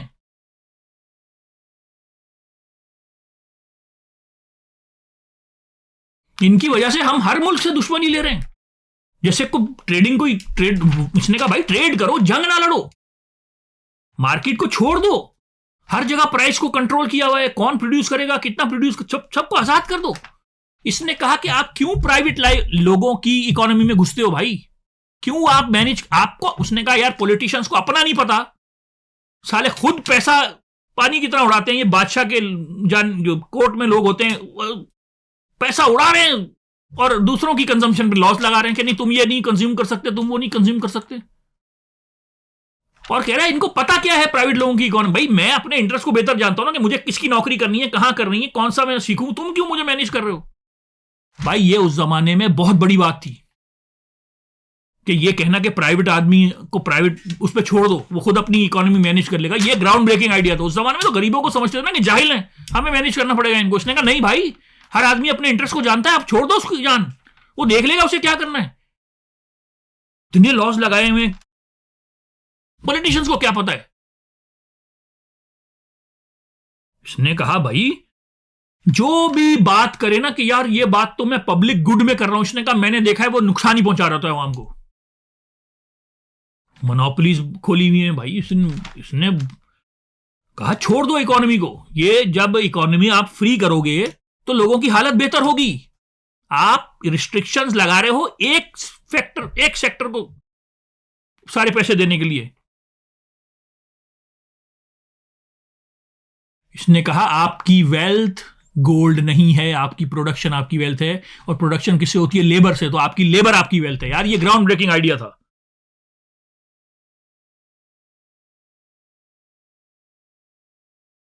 इसने कहा भाई एक सिस्टम में 3 चीजें होनी चाहिए, वो चल पड़ेगा। जस्टिस, इसने कहा इंग्लैंड में जस्टिस स्ट्रांग है, और इसकी इसने वही वजह बताई क्योंकि लॉर्ड्स को वीक करना था। तो शहरों में जो, क्योंकि लॉर्ड्स खुद जज, ज्यूरी, एग्जीक्यूशनर होते थे 5वीं सदी से लेकर 15वीं सदी तक, तो बादशाह को बहुत तंग करते थे। जब सेंट्रल गवर्नमेंट ताकतवर हुई तो लॉ भी ताकतवर हुआ, क्योंकि लॉर्ड्स को कंट्रोल करना था, तो यहां पे स्ट्रांग लॉ आए। समझ रहे, यानी लॉर्ड्स, जो लोकल लॉर्ड्स को कमजोर, जब एग्रीकल्चर कम हुआ, लोग शहरों की तरफ आए, तो लोकल लॉर्ड्स की ताकत कम हुई, सेंट्रल गवर्नमेंट मजबूत हुई, बादशाह मजबूत हुआ, जस्टिस सिस्टम मजबूत हुआ। तो इसने कहा हमारे जस्टिस सिस्टम के मजबूत होने की एक रीजन ये भी है कि हम लॉर्ड्स को तंग करना चाहते थे, तो इसलिए हमारा, इसने कहा जस्टिस सिस्टम हमारा स्ट्रांग है। 3 चीजें चाहिए एक सिस्टम के लिए, जस्टिस सिस्टम, फ्रीडम और कंपटीशन, फ्री कंपटीशन, लोगों को कंपीट करने दो, मोनोपोलिस्टिक अथॉरिटीज नहीं दो, रिस्ट्रिक्शन, टैरिफ नहीं लगाओ, ड्यूटीज नहीं लगाओ। उस जमाने में बाउंटीज होती नहीं, एक्सपोर्ट बाउंटीज, वो नहीं दो।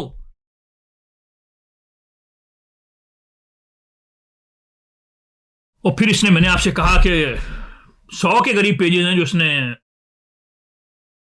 कॉलोनीज के खिलाफ लिखे हैं कि यार ये लूटती हैं, प्लंडरर्स हैं, ये लूटर्स हैं, इनोसेंट लोगों के इंटरेस्ट को हार्म करती हैं। अफ्रीकन्स के हक में इसने लिखा कि उनको गुलाम बनाते हैं, उनको छोटा समझते हैं। इसने कहा तुम्हें कैसे पता कि वो छोटे हैं, उनको जलील करते हैं, वहां अमेरिका में ले जाके उनसे काम करते हैं। इसने कहा यार एक प्रॉफिट मेकिंग कंपनी किसी मुल्क की सॉवरन कैसे हो सकती है। ईस्ट इंडिया कंपनी के बारे में इसने कहा कि उसका बुनियादी ऑब्जेक्टिव है प्रॉफिट मेकिंग, वो इंडिया की सॉवरन बन गई है जाके।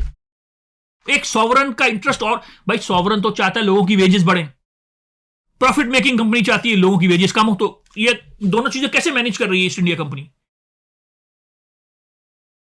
कह रही है एक प्राइवेट कंपनी को आपने एक सॉवरन रोल दिया हुआ है, उसका क्या काम है। उसने कहा लूट रहे हैं वो, तबाह कर रहे हैं वो। एक और इसने इन कॉलोनीज के खिलाफ, देखिए इसने कमाल ये किया, इन कॉलोनीज के खिलाफ इसने इकोनॉमिक रीजंस दिए कि इससे सिर्फ ये मर्केंटाइल क्लास अमीर हो रही है, लोग तो गरीब हो रहे हैं। जब जंग पड़ती है तो वो आवाम के पैसों से लड़ी जाती है। इसने कहा अमेरिका में जो 2 जंगें हुई, अमेरिकन कॉलोनीज में जो 2 जंगें हुई, वो आवाम के पैसे से लड़ी गई। पैसा मर्केंटाइज ले जाएंगे, अब जंग होगी तो वो आवाम के पैसे से लड़ी जाएगी। इसने कहा ये इसका तो हमें नेट नुकसान हो रहा है। इसने कहा कि ये तुम लोग झूठ बोलते हो कि अमेरिका में हमारी कॉलोनीज हैं। बल्कि इसने बड़ा अच्छा जुमला लिखा। इसने लिखा, it is not an empire but the project of an empire, not a gold mine but a project of a gold mine which has cost and which continues to cost, which if pursued in the same way as it has been is likely to cause immense expense without being likely to bring any profit for the effects of the monopoly of the colony trade to the great body of the people and loss instead of profit। यानी कि सिर्फ mercantile class पैसे कमा रही है इससे, ये जो मर्चेंट्स हैं। बंगाल के जो फेमाइन आया, इसने कहा कि यार छोटी सी स्केर्सिटी थी जिसको मैनेज करना चाहिए था, इसने उनको फेमाइन में बदल दिया, लाखों लोग मर गए।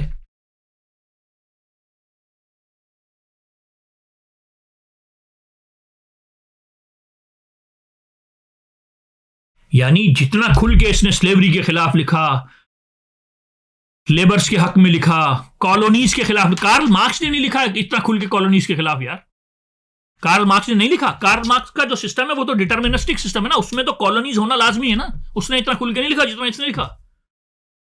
इसने कहा ये जो ईस्ट इंडिया कंपनी के मैनेजर्स हैं, ये वहां जाते हैं और लूट मार करते हैं, और जिस दिन बोट पर बैठते हैं ना वापस आने के लिए, शिप पर बैठते हैं, जो शिप थोड़ा सा आगे चलता है तो इनकी बला से भाड़ में जाए इंडिया। एक कौड़ी की इनको परवाह नहीं है उस मुल्क की। इसने कहा ये उसका माल समंदर में डाल देते हैं, सस्ता नहीं बेचते, नुकसान पहुंचा देते हैं। कहत आ गया वहां पर, लेकिन सस्ता नहीं बेचते, सिर्फ अपने प्रॉफिट के लिए। इतना इसने लिखा कॉलोनीज के खिलाफ। और ये कब लिख रहा था? ये कब लिख रहा था? 1776 में। और इसके लिखने से क्या हुआ? 1776 में इसने ये बुक लिखी कॉलोनीज के खिलाफ, और 2 साल के बाद ईस्ट इंडिया कंपनी को डी चार्टर कर दिया गया, कद्दू कर दिया गया।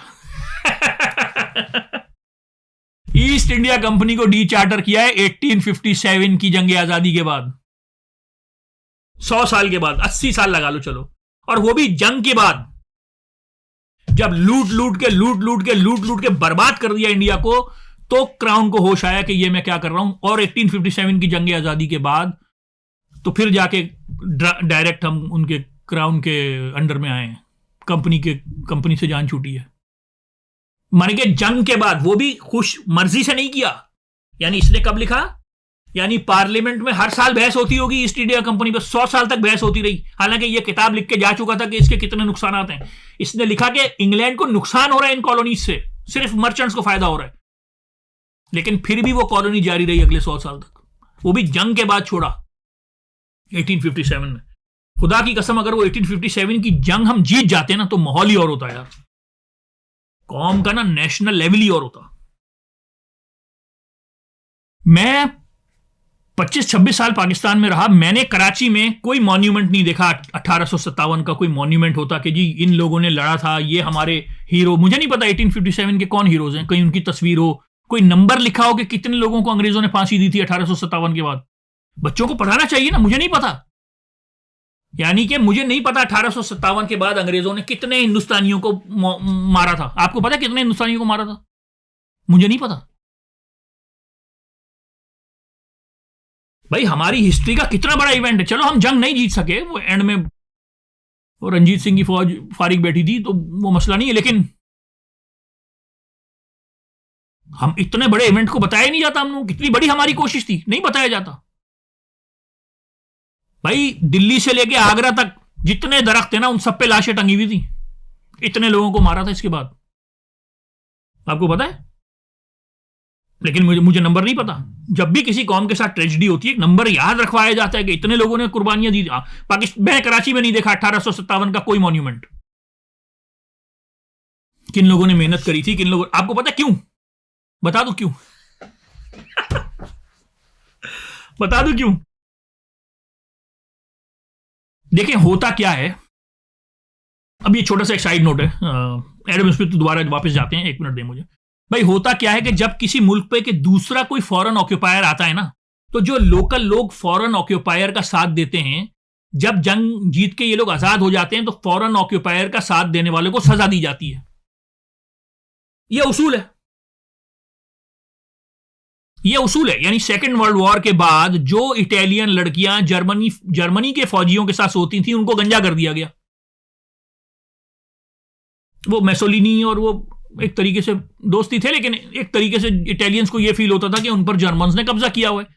तो जर्मन से जब जान छूटी तो जो इटालियन लड़कियां जर्मनी के फौजियों के साथ सोती थी, उनको गंजा कर दिया रोड पे कि तुम हमारे ऑक्यूपायर्स के साथ सोती थी। इस पे बड़ी अच्छी फिल्म है मोनिका बेलुशी की, मेलेनी नाम है, या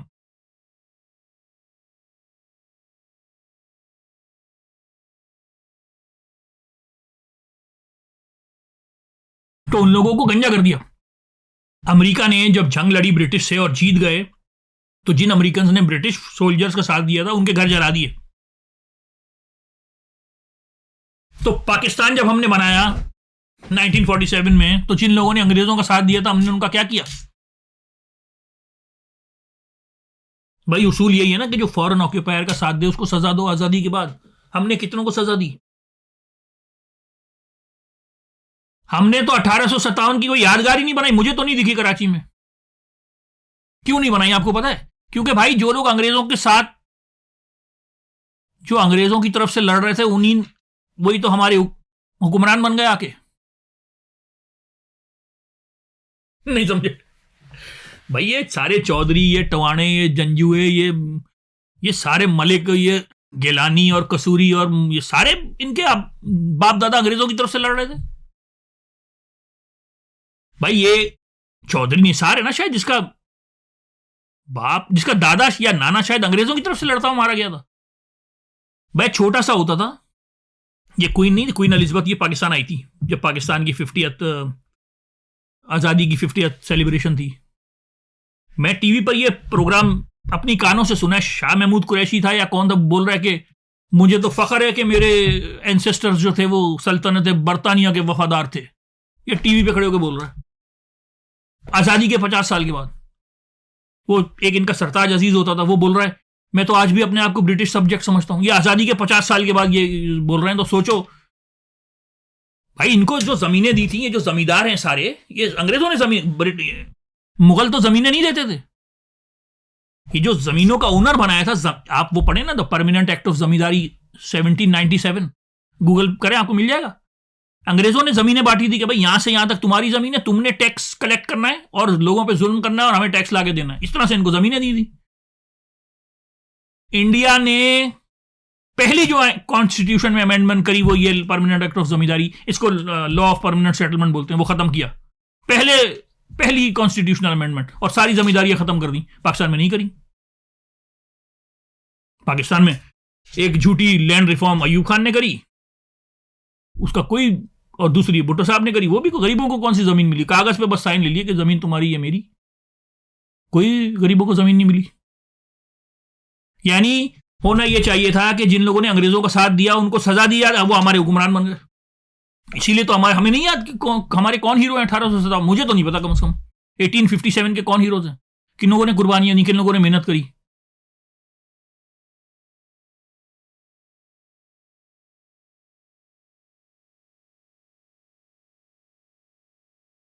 तो भाई इसने बड़ा काम किया। यानी जो इसने 1770s में इसने कॉलोनियलिज्म के खिलाफ लिखा। यार जब वो कॉलोनियलिज्म अपनी पीक पे थी, उसके खिलाफ आर्ग्यूमेंट्स दी कि ये जुल्म है। और बांग्लादेश में जो फेमाइन आया, उसके बोला कि ये ईस्ट इंडिया कंपनी ने की वजह से हुआ है, उनकी मिसमैनेजमेंट की वजह से हुआ है। और 1776 के फेमाइन, उसके बाद जो फेमाइन आए बांग्लादेश में, वो सुअर का बच्चा चर्चिल जो था उसकी वजह से। इतने बड़े बड़े फेमाइन आए, वो तो बाद में आए। इसने 1776 में ये सारी बातें करी। तो 1857 हमारी हिस्ट्री का एक बहुत बड़ा वाक्य है। लेकिन हमें उस तरह से पढ़ाया नहीं जाता, क्योंकि भाई जिन्होंने सिलेबस बनाना है वो अंग्रेजों के साथ थे। गालिब का भाई पागल था, वो उसकी लाश पड़ी रही रोड पे, गालिब उठा के नहीं ला सके। ये हाल ही ने लिखा है यादगार गालिब में, अगर मुझे सही याद आ रहा है, मैंने बहुत पहले पढ़ी थी। चलिए अब अगले पार्ट्स को सुनते हैं। अच्छा जी, अब बात करते हैं। देखिए, मैंने आपसे कहा था कि जो राइट साइड के लोग हैं, जो राइट विंग के लोग हैं, वो एडम स्मिथ की बुक्स में से उल्टे सीधे जुमले उठा लेते हैं और एक बिल्कुल ही डिस्टॉर्टेड पिक्चर प्रेजेंट करते हैं एडम स्मिथ की कि कोई ये राइट साइड का आदमी था। ऐसा नहीं है। जैसे मैं बताता हूं कि एक बात और ये लोग करते हैं। एडम स्मिथ की ये बुक है वेल्थ ऑफ नेशन। इस बुक में एडम स्मिथ ने कहा है कि इंसानों का जो प्राइमरी ड्राइवर है वो सेल्फ इंटरेस्ट है। ठीक है, इंसानों का सेल्फ इंटरेस्ट उनका प्राइमरी ड्राइवर है। इंसान अपने सेल्फ इंटरेस्ट में सारे काम करते हैं। ये इसकी एक और बुक है थ्योरी ऑफ मॉरल सेंटिमेंट्स। इसने कहा है कि इंसानों का जो बेसिक ड्राइवर है वो सिंपैथी है। सिंपैथी, इंसान एक ऐसा जानवर है जो दूसरे इंसानों के लिए सिंपैथेटिक फीलिंग्स रखता है। तो अब बहुत सारे जो राइट विंग के राइटर्स हैं उन्होंने मशहूर कर दिया कि लो जी, ये तो दो एडम स्मिथ हो गए। एक बुक में सेल्फ इंटरेस्ट की बात कर रहा है, एक बुक में सिंपैथी की बात कर रहा है कि सिंपैथी होनी चाहिए। ये तो दो एडम स्मिथ हो गए। इसका नाम उन्होंने रखा दास एडम स्मिथ प्रॉब्लेमो। ये बेकार बात है। इसमें इसने सिंपैथी की बात की, इसमें इसने सेल्फ इंटरेस्ट की बात की। सेल्फ इंटरेस्ट का जो आर्ग्यूमेंट है एडम स्मिथ का, वो मॉरल आर्ग्यूमेंट है। भाई, सेल्फ इंटरेस्ट कोई बुरी चीज नहीं है। अगर इकोनॉमिक्स में मैं और आप डील कर रहे हैं तो जरूरी नहीं है कि मुझे आपसे प्यार हो या मुझे आपसे नफरत हो। मैं जिस दुकानदार से गोश्त खरीदता हूं, ना मुझे उससे प्यार होने की जरूरत है, ना मुझे उससे नफरत होने की जरूरत है। भाई, मैं अपना इंटरेस्ट देख रहा हूं, वो अपना इंटरेस्ट देख रहा है और पब्लिक इंटरेस्ट पूरा हो रहा है। अगर मैं भी कोई कानून नहीं तोड़ रहा, वो भी कोई लॉ नहीं तोड़ रहा, तो हम दोनों को एक दूसरे से प्यार की जरूरत नहीं, हम दोनों को एक दूसरे से नफरत की जरूरत नहीं। हम इंसान हैं। आप अपना इंटरेस्ट में काम करें, मैं अपने इंटरेस्ट में काम करूंगा, पब्लिक इंटरेस्ट का भला होगा। तो ये सेल्फ इंटरेस्ट इसका मॉरल आर्ग्यूमेंट है। इसने ये नहीं कहा सेल्फ इंटरेस्ट में काट दो, फाड़ दो, मार दो, ग्रीड और लस्ट और इस तरह का सेल्फ इंटरेस्ट नहीं है। ये मॉरल आर्ग्यूमेंट है। इसने कहा कमर्शियल सोसाइटीज में इंसान नेक होते हैं, गुलामी इंसान को बर्बाद कर देती है। गुलामी में इंसान फकीर बन जाता है। फकीरों की क्या डिग्निटी होती है? कमर्शियल सोसाइटीज में इंसानों की डिग्निटी होती है। आप अपने सेल्फ इंटरेस्ट में खेलें, मैं अपने सेल्फ इंटरेस्ट में खेलूंगा। ना आप मुझे भीख दें, ना मैं आपसे भीख लूंगा। सेल्फ इंटरेस्ट रिस्पेक्टफुल चीज है। मॉरल आर्ग्यूमेंट है ये इसका। कमर्शियल सोसाइटीज में लोग अच्छे होते हैं। जिसको सुबह उठ के नौकरी पे जाना होता है, चीजें मैनेज करनी होती है, उसका किरदार भी अच्छा हो जाता है।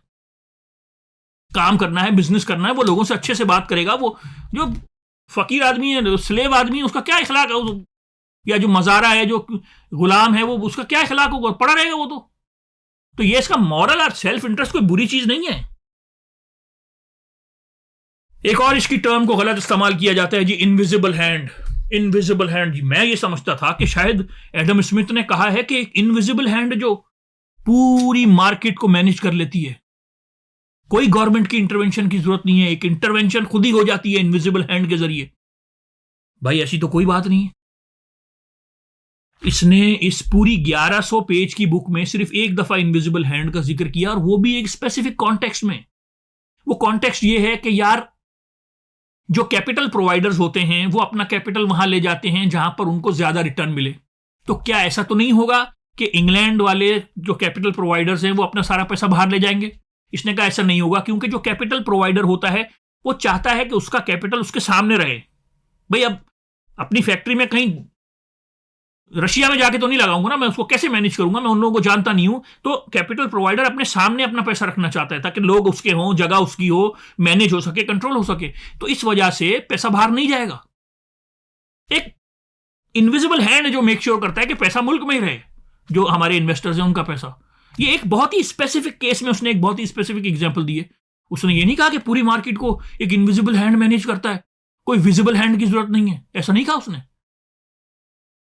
बल्कि ये तो बेकार सी बात है, यानी इनविजिबल हैंड वाली बात बेकार बात है। इसके कोई इकोनॉमिक इंपैक्ट नहीं है इस बात का। इस बुक में भी सिर्फ एक दफा इनविजिबल हैंड का वर्ड यूज हुआ है 500 पेज की बुक में, और वो भी एक स्पेसिफिक कॉन्टेक्स्ट में हुआ है कि जी, जो लैंडलॉर्ड होता है और उसके दरमियान, और जो उसके सर्फ्स होते हैं, जो किसान होते हैं, उनके दरमियान एक डिपेंडेंस की रिलेशनशिप है। जो किसान है वो उस पर डिपेंड करते हैं कि वो उसको खाना देंगे, वो जो जो खेत उगेगा तो उसका वो हार्वेस्टिंग के बाद थोड़ा सा हिस्सा वो किसानों को मिल जाएगा, और लैंडलॉर्ड डिपेंड करता है कि ये मेरे लिए काम करेंगे। तो इन दोनों की एक दूसरे पर डिपेंडेंस है। एक इनविजिबल हैंड है जो मेक श्योर करता है कि दोनों का काम चलता रहे। यहां पर भी इसने कोई इकोनॉमिक थ्योरी तो दी नहीं, तो इनविजिबल हैंड को ऐसे बना के पेश कर दिया जाता है कि जैसे उसने कोई थ्योरी दी है। इस बुक में कोई थ्योरी नहीं है भाई। ये जो वेल्थ ऑफ नेशन है ना, इसमें कोई थ्योरी नहीं है। ये प्रैक्टिकल इंपेरिकल बुक है। इसने सिर्फ हिस्टोरिकल बातें लिखी हैं कि कोई कौम कैसे अमीर हो जाती है, कमर्शियल सोसाइटीज के क्या फायदे हैं, गुर्बत के क्या नुकसानात हैं। There is no dignity in poverty, stop glorifying poverty, everybody has a right not to be poor, commercial societies adopt करो। इस बुक में देखिए, मैं आपको एक बात बताऊं, इस बुक में ना कलेक्टिवली कोई एक बात भी ऐसी नहीं है जो इससे पहले किसी ने ना कही हो। ये बातें होती रही हैं, किसी ने कभी टैक्सेस पर बात कर दी, किसी ने कभी एग्रीकल्चर। इसने उन सबको सिंथेसाइज करके एक कलेक्टिव, एक इकोनॉमिक सिस्टम की बुक बनाकर पेश कर दिया। ये इसका कमाल है। बातें नई नहीं है, बातें ये हो रही थी। डिवीजन ऑफ लेबर की बात भी हो चुकी थी पहले। बहुत सारे लोग कह चुके थे कॉमर्स अपनाओ, commerce commerce commerce, commercial societies होनी चाहिए, इंसान में आजादी आती है, गुलामी से जान छूटती है, फकीरी से जान छूटती है।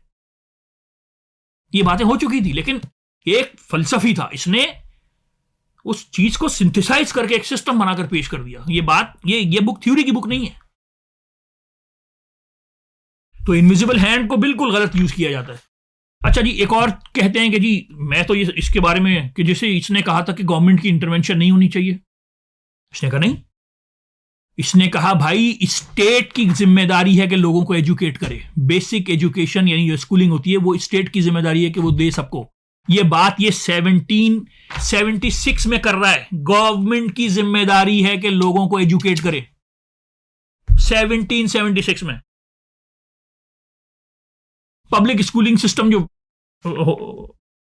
State funded public schooling system होता है वो कब आया इंग्लैंड में? 1870, 100 साल के बाद।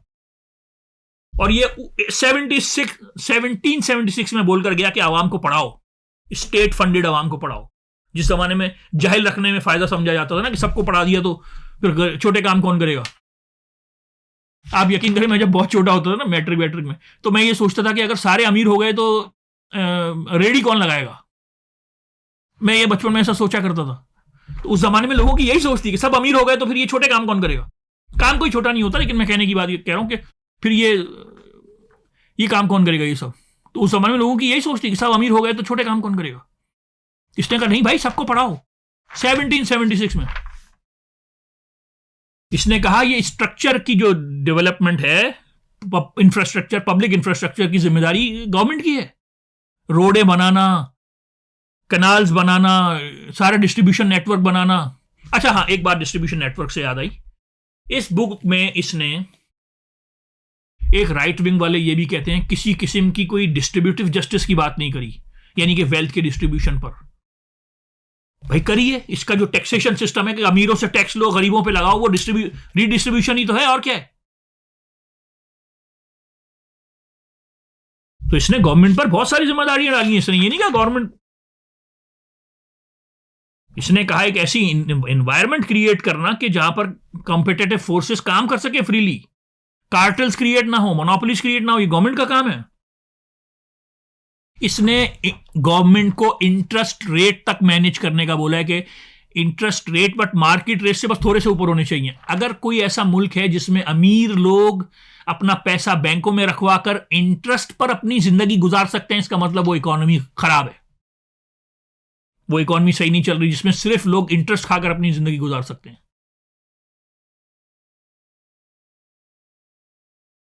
तो एक तो ये ठीक है, मैंने आपको क्या बताया, इनविजिबल हैंड बिल्कुल गलत समझाया जाता है। इसने बहुत ही मिनिमम कॉन्टेक्स्ट में, वो मिनिमम चीज के लिए वो टर्म यूज करी, इनविजिबल हैंड। इसने ये नहीं कहा था कि मार्केट को इनविजिबल हैंड पे छोड़ दो। दूसरा, गवर्नमेंट, इसने ये नहीं कहा था कि गवर्नमेंट का कोई इंटरवेंशन नहीं होना चाहिए। इसने बहुत सारी इंटरवेंशन, तो इंटरेस्ट रेट तक को मैनेज करने का बोला है। तीसरा जी, इसका एक और तस्वुर है सेल्फ इंटरेस्ट का। इसने कहा कि भाई, यानी उस जमाने में ना ये समझा जाता था कि आप मार्केट को सेल्फ इंटरेस्ट पे नहीं छोड़ सकते, लोग लड़ पड़ेंगे। सेल्फ इंटरेस्ट पे नहीं छोड़ सकते। सेल्फ इंटरेस्ट ऐसा नहीं हो सकता कि आप अपने सेल्फ इंटरेस्ट पे काम करें और मैं अपने सेल्फ इंटरेस्ट पे काम करूं और लड़ाई ना हो, ऐसा समझा जाता था।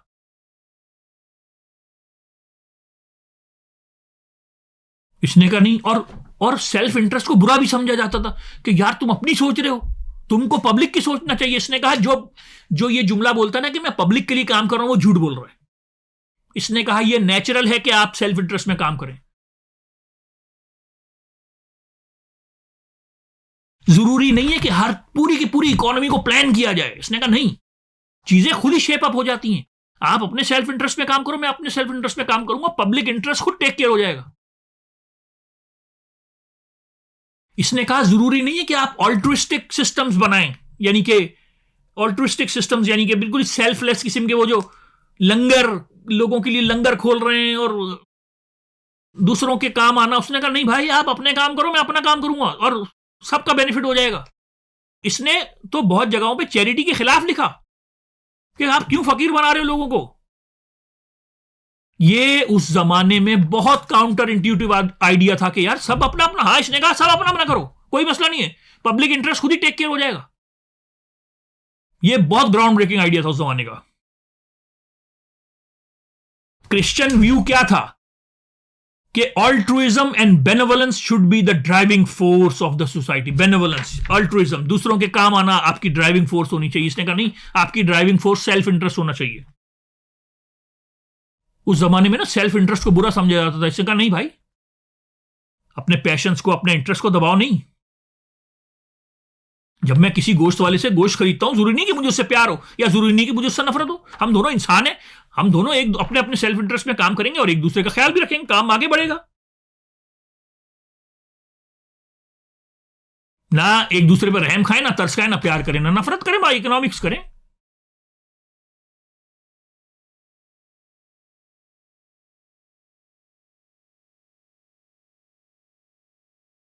अच्छा जी, इसने ये भी कहा कि जो रिलीजियस चर्चेज होते हैं वो गवर्नमेंट के अंडर में होने चाहिए। ये बहुत बड़ी बात है, देखें ये समझने की जरूरत है। उस जमाने में ना ये जो प्रोटेस्टेंट मुल्क थे ये आजाद हो गए थे ना, यानी कैथोलिक चर्च से निकल गए थे, तो हर आदमी अपनी दुकान खोल के बैठ जाता था। जैसे पाकिस्तान में हो रहा है, हर मौलवी अपनी दुकान खोल के बैठ गया। अब वो एक दूसरे से कंपटीशन में आ गए, और जब वो कंपटीशन में आ जाते हैं तो वो लड़ना शुरू कर देते हैं और फिर वो बढ़ना शुरू कर देते हैं और फिर वो मुकाबला शुरू हो जाता है। अच्छा, इसने जुलूस निकाला 10 लोगों का, मैं 20 का निकालूंगा। अच्छा, इसके व्यूज आए 2 लाख तो मेरे 4 लाख आएंगे। अच्छा, इसने ये नई बात की तो मैं ये नई बात करूंगा। व्यूज का कंपटीशन, लोगों का कंपटीशन, मुकाबले, एक मौलवी सारे मुकाबले में आ गए। अच्छा, इनके देवबंदियों के इतने चैनल हैं तो मैं बरेलवियों के इतने खोल दूंगा, समझ रहे एक, क्योंकि किसी, इसने कहा कि चर्च जितने भी खुल रहे हैं, उस जमाने में ना प्रोटेस्टेंट्स के बहुत चर्च होते थे, इसने कहा सब के सब गवर्नमेंट के अंडर में होने चाहिए और उनके पैसे भी गवर्नमेंट को देने चाहिए। क्योंकि अगर वो खुद कमाएंगे तो वो मोटिवेटेड रहेंगे, उनके अंदर एक जज्बा रहेगा ज्यादा से ज्यादा कमाने का। और जब वो गवर्नमेंट के अंदर में आ जाएंगे तो वो इंडोलेंट हो जाएंगे, वो लोग लेजी हो जाएंगे, इस तरह से वो लोग हल्के हो जाएंगे। तो इसलिए चर्च के कंट्रोल में होने चाहिए जितने भी, गवर्नमेंट के कंट्रोल में होने चाहिए जितने भी चर्च खुल रहे हैं। पाकिस्तान में भी ऐसे होना चाहिए, जितना भी नया नया फिरका खुल रहा है उसको गवर्नमेंट के अंडर में होना चाहिए।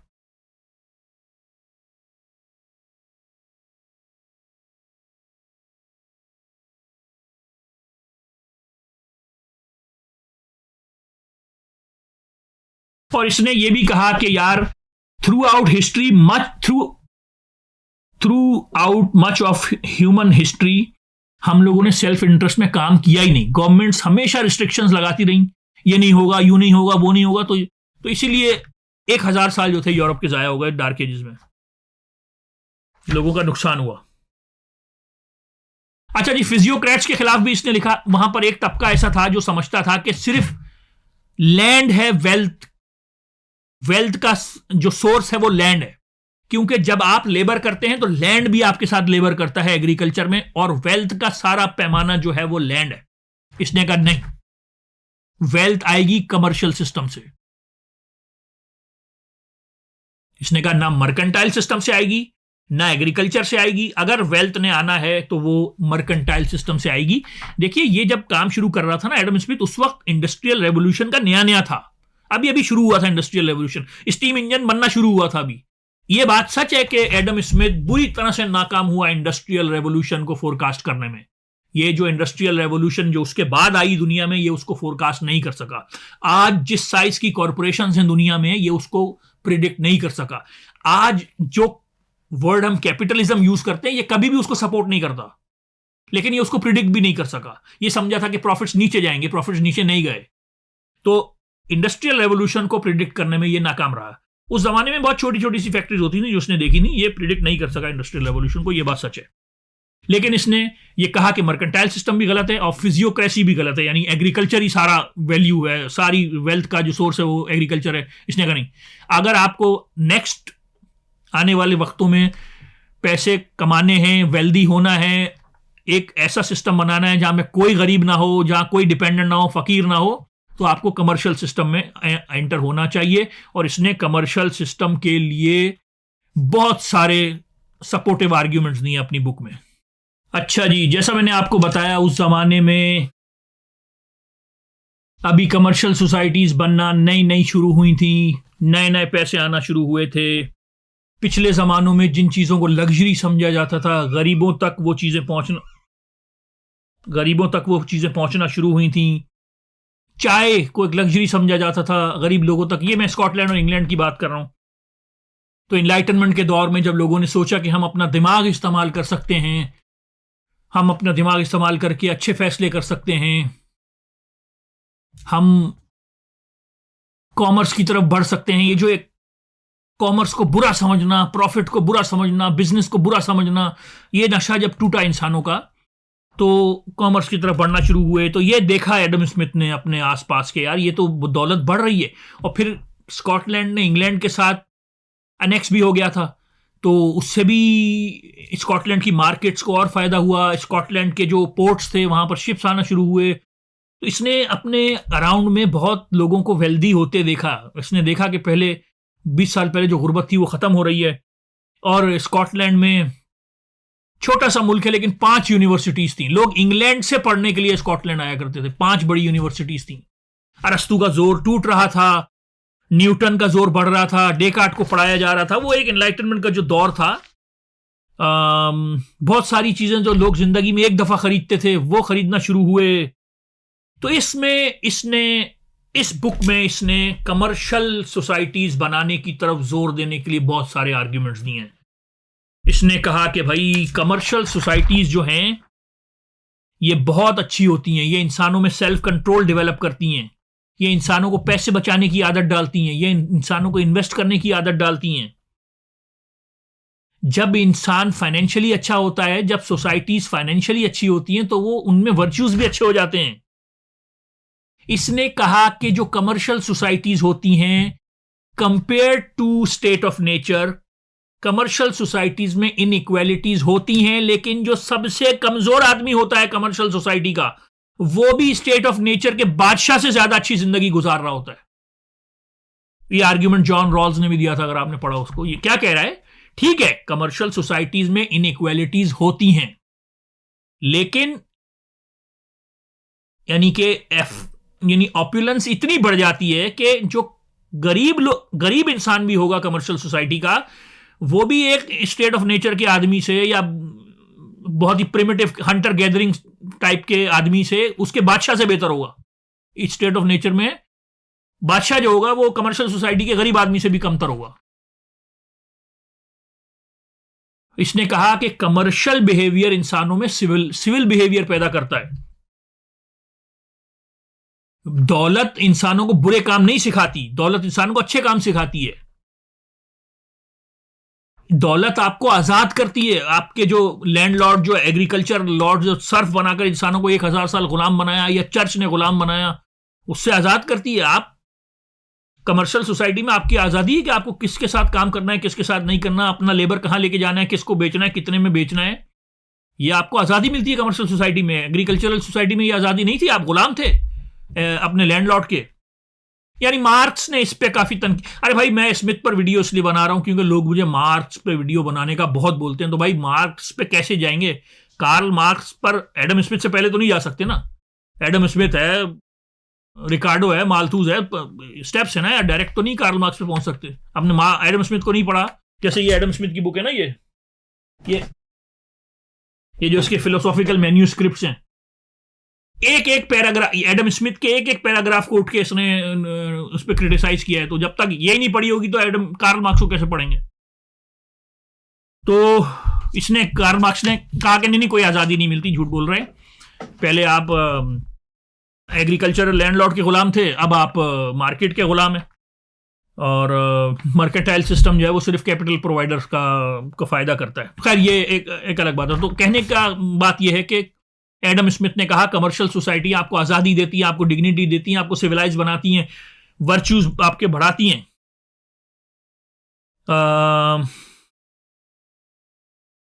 तो इसने ये, मैंने आपको कहा, इसने ये कहा कमर्शियल सोसाइटीज में इनइक्वालिटीज होंगी, लेकिन फिर भी जो गरीब आदमी होगा कमर्शियल सोसाइटी का, वो हंटर गैदरर या एग्रीकल्चरल सोसाइटी के अमीर आदमियों से ज्यादा अमीर होगा। और ऐसा हुआ। वेस्ट में ये जो एक अमीरी आई, तो यानी एक अमीर मुल्क का गरीब आदमी भी गरीब मुल्क के अमीर आदमी से बेहतर जिंदगी गुजारता है। उसके पास भी, यानी आप कंपेयर कर लें आज से 200 साल पहले के बड़े अमीर लोगों से भी ज्यादा अच्छी जिंदगी गुजार रहे हैं आज के गरीब लोग।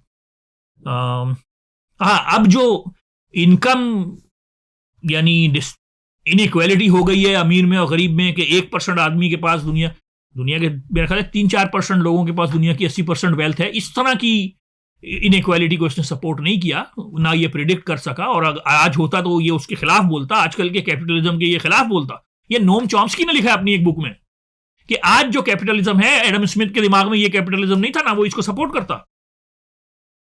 और इसने एक जगह ये भी लिखा है कि कमर्शियल सोसाइटीज में इनइक्वालिटीज होती हैं और जिसके पास पैसा होगा हुकूमत उसी की होगी। भाई ये तो पुराना रूल है। हुकूमत हमेशा ताकतवर करता है। ये डेमोक्रेसी ये तो कागजी बातें हैं ना, पीछे से तो अमीर आदमी ही चला रहा होता है ना दुनिया। यानी मेरा कहने का मतलब यह है कि इस बुक में इसने एक जगह दौलत के खिलाफ भी लिखा। यार क्या जुमला है वो, अब मुझे याद आ जाए। अगर इसने कुछ इस तरह से लिखा कि यार हमारे दिमाग में जो आइडिया है ना कि जो इंसान बहुत ज्यादा वेल्दी होता है वो बहुत ज्यादा खुश हो जाता है, इसने कहा ऐसा नहीं है। ऐसा नहीं है कि दौलत आपके सारे मसले हल कर देगी, लेकिन जब आप कमर्शियल सोसाइटी बनाते हैं ना, वो सिस्टम बेहतर है, गुलामी के सिस्टम से बेहतर है। I would prefer a merchant rather than a slave. यानी दौलत आपके सारे मसले हल नहीं करेगी, लेकिन फिर भी मर्चेंट बन जाओ, गुलाम ना बनो। इसने कहा ओके, यू थिंक वेल्थ में करप्ट, पॉवर्टी करप्ट्स एब्सोल्युटली। गुर्बत उससे ज्यादा करप्टिंग होती है। बात समझ रहे हैं? तो इसने बहुत सारे आर्ग्यूमेंट्स दिए कमर्शियल सोसाइटीज बनाने पर।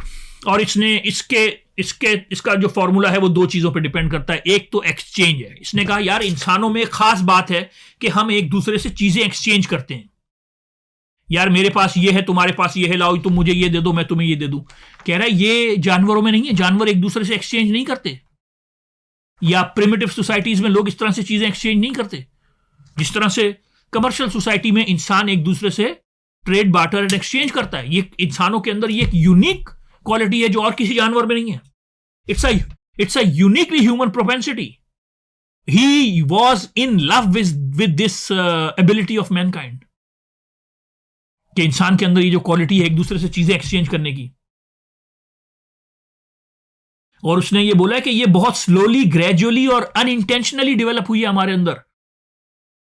और जितना ज्यादा हम एक्सचेंज करेंगे उतनी ज्यादा कमर्शियल सोसाइटी डेवलप करेगी, ग्रो करेगी, कमर्शियल सोसाइटी ग्रो करेगी। तो एक तो एक्सचेंज, हमारे अंदर एक यूनिक एबिलिटी है कि हम चीजें एक्सचेंज कर सकते हैं, जानवर नहीं कर सकते।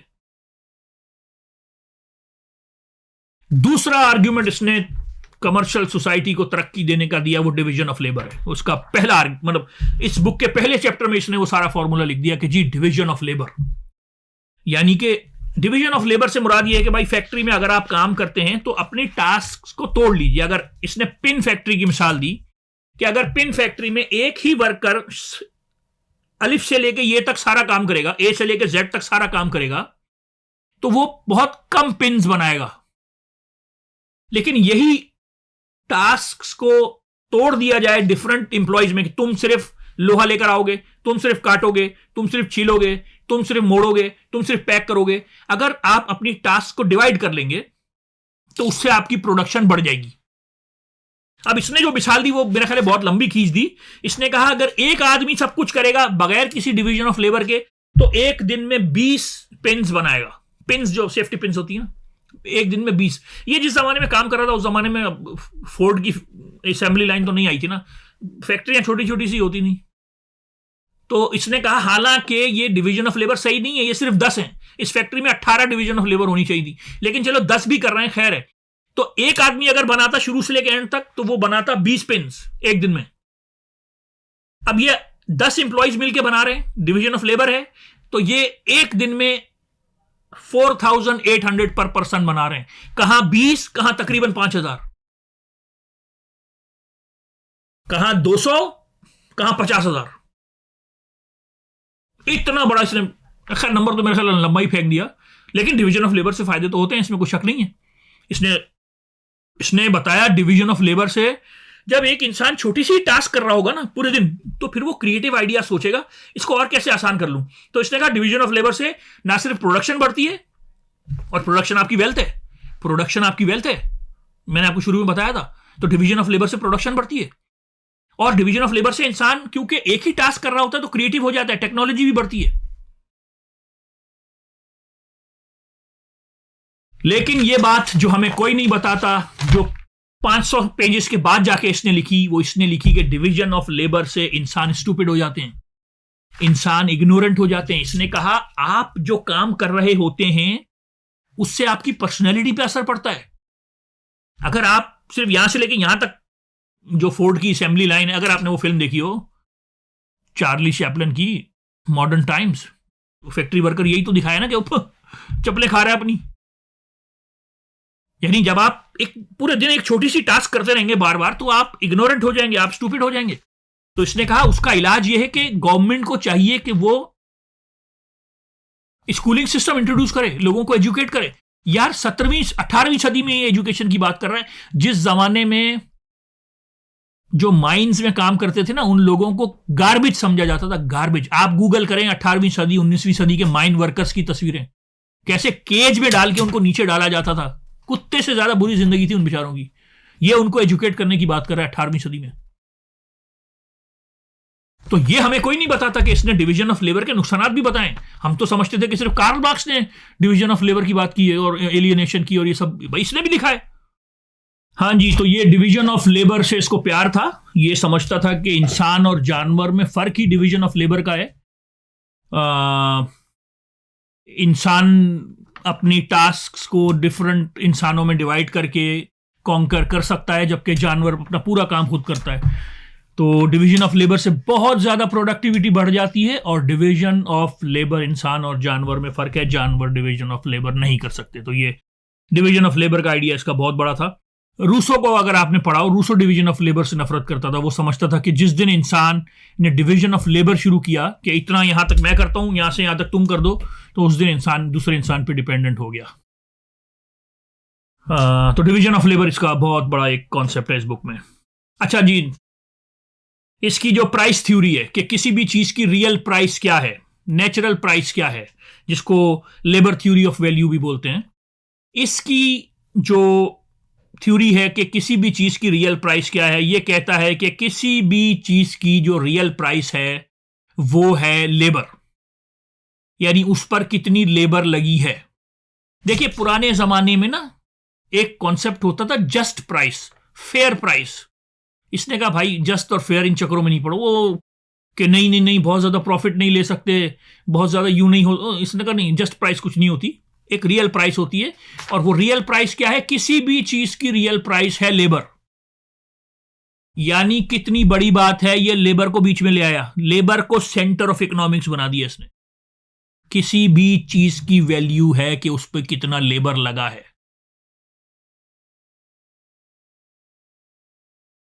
इसने लेबर को सबसे इंपॉर्टेंट चीज बना दिया, यानी कि labour became the ultimate source of value for Smith. किसी भी चीज की वैल्यू लेबर है। और फिर बाद में इस लेबर थ्योरी ऑफ वैल्यू को जाहिर सी बात है कार्ल मार्क्स ने बहुत ज्यादा इस्तेमाल किया और क्रिटिसाइज भी किया। उसने कहा कि अच्छा, अगर सारी वैल्यू लेबर क्रिएट कर रहा है तो फिर सरप्लस किसका हुआ? तो हमें क्या ये कैपिटलिस्ट क्लास चाहिए क्या? हमें लैंडलॉर्ड्स चाहिए क्या? यानी मैं आपको फिर से बताता हूं, एडम स्मिथ ने कहा किसी भी चीज की वैल्यू लेबर है, लेकिन अब चूंकि सोसाइटीज एडवांस हो गई हैं, अब हम लेबर, यानी पुराने जमाने में तो सिर्फ लेबर यूज करके आपका काम हो जाता था ना, लेकिन अब आपको लैंडलॉर्ड को रेंट भी देना है क्योंकि अब आप लैंड यूज कर रहे हो, और कैपिटल प्रोवाइडर को प्रॉफिट भी देना है। तो उसने ये कहा कि सैवेज सोसाइटी में या हंटर गैदरर सोसाइटी में या रूड सोसाइटीज में किसी भी चीज की जो वैल्यू थी वो लेबर थी।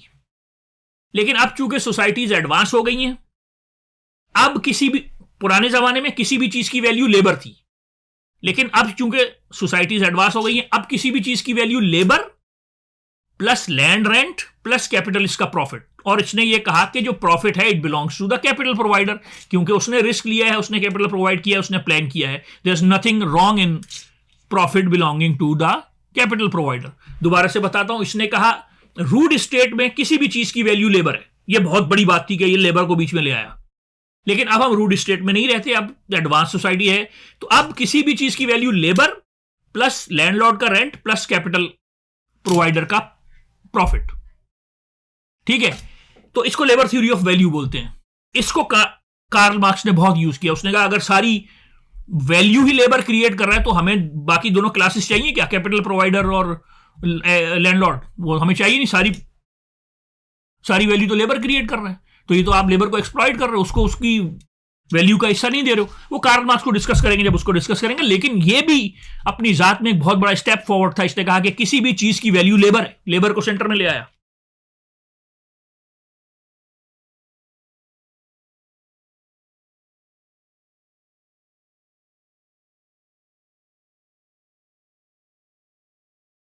इसको इसने नेचुरल प्राइस भी कहा, रियल प्राइस भी कहा। इसने कहा मार्केट प्राइस कोई भी हो उस चीज की, कभी वो डिमांड और सप्लाई की वजह से ऊपर नीचे हो सकती है, लेकिन इवेंचुअली किसी भी चीज की मार्केट प्राइस कुछ भी हो वो ग्रेविटेट करेगी रियल प्राइस के इर्द गिर्द।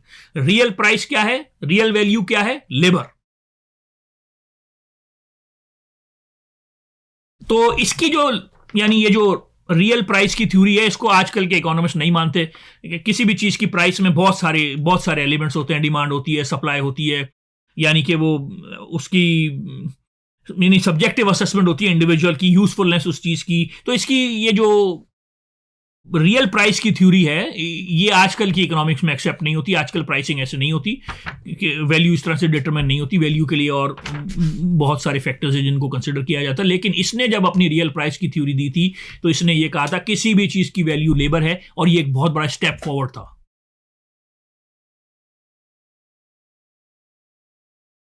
अच्छा जी, मनी उस जमाने में ये पेपर मनी जो है वो नया नया इंट्रोड्यूस हो रहा था। इसने उसको बहुत सपोर्ट किया। इसने कहा एक कमर्शियल एक्टिविटीज को बढ़ाने के लिए मनी का इस्तेमाल बहुत ज्यादा जरूरी है।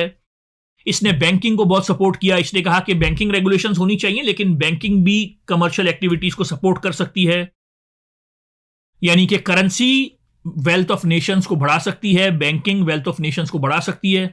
इसने 5वां जो चैप्टर लिखा है इस बुक का वो टैक्सेशन पर है और गवर्नमेंट स्पेंडिंग पर है। इतना कुछ इसने लिखा कि यार टैक्स कलेक्ट करना एक आर्ट है। आपने तंग नहीं करना लोगों को, आपने ऐसे टैक्स लगाने हैं कि बर्बाद ना कर दो जाके लोगों को, 25 दफा उनके घरों में ना घुस जाओ। जैसे इसने एक मिसाल दी कि विंडो टैक्स आसान है। उस जमाने में ना विंडो टैक्स लगता था कि आपके घर पे कितनी विंडोज हैं, तो इसने कहा बाहर से गिन के आ जाओ, टैक्स लगा दो। ये जो बियर टैक्स है वो घर के अंदर जाओ, बियर ढूंढो, कितनी बियर बन रही है, कह रहे उनको भी हरास कर रहे हो, खुद भी हरास हो रहे हो। इसने बहुत, मैं जो पढ़ रहा था मैं हैरान हुआ। इसने बोला कि टैक्स कलेक्शन एक आर्ट है। ये खुद टैक्स कलेक्टर, आखिरी 15-20 साल जिंदगी के ये टैक्स कलेक्टर था। तो प्रैक्टिकली इसने देखा होगा ना कि लोग कितना तंग करते हैं, जाके टैक्स कलेक्टर बन के अजाब बन जाते हैं दूसरों पे। तो इसने बहुत लिखा है कि यार टैक्स कलेक्शन का सिस्टम अच्छा होना चाहिए, तंग ना करो आप जिन लोगों से टैक्स ले रहे हो। और इसने ये कहा कि भाई टैक्स लेना चाहिए in proportion to their income. जितना जिससे सिस्टम से फायदा, अमीर आदमी सिस्टम, भाई जो अमीर आदमी है उसकी दुकान चल रही है, उसके ट्रक चल रहे हैं, उसके किश्तियां आ रही हैं, उसके वो सिस्टम से ज्यादा फायदा उठा रहा है, वो सिविलाइजेशन से ज्यादा फायदा उठा रहा है, तो उसका टैक्स ज्यादा होना चाहिए।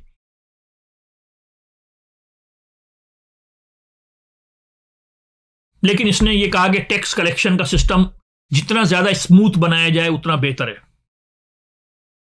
और मुझे इस किताब में एक जो चीज मिली वो जंगों के खिलाफ इसने लिखा कि यार ये सारी जंगें फालतू हैं, जंगों से सबका नुकसान है, किसी का फायदा नहीं है। सारी हमारी जो जंगें हैं ये मर्केंटाइल सिस्टम को बचाने के लिए हम लड़ रहे हैं। इसने तो क्रूसेड्स के बारे में भी लिखा कि दे वर अ डिस्ट्रक्टिव फ्रेंजी। वो जो क्रूसेड्स लड़ी थी ना हमने 11वीं सदी में, वो भी डिस्ट्रक्टिव थी। इसने कहा कि ये वेस्ट ऑफ स्टॉक है, सिर्फ ये मर्केंटलिस्ट जो हैं ये चाहते हैं कि जंगें होती रहें, इनके पैसे बनते रहें।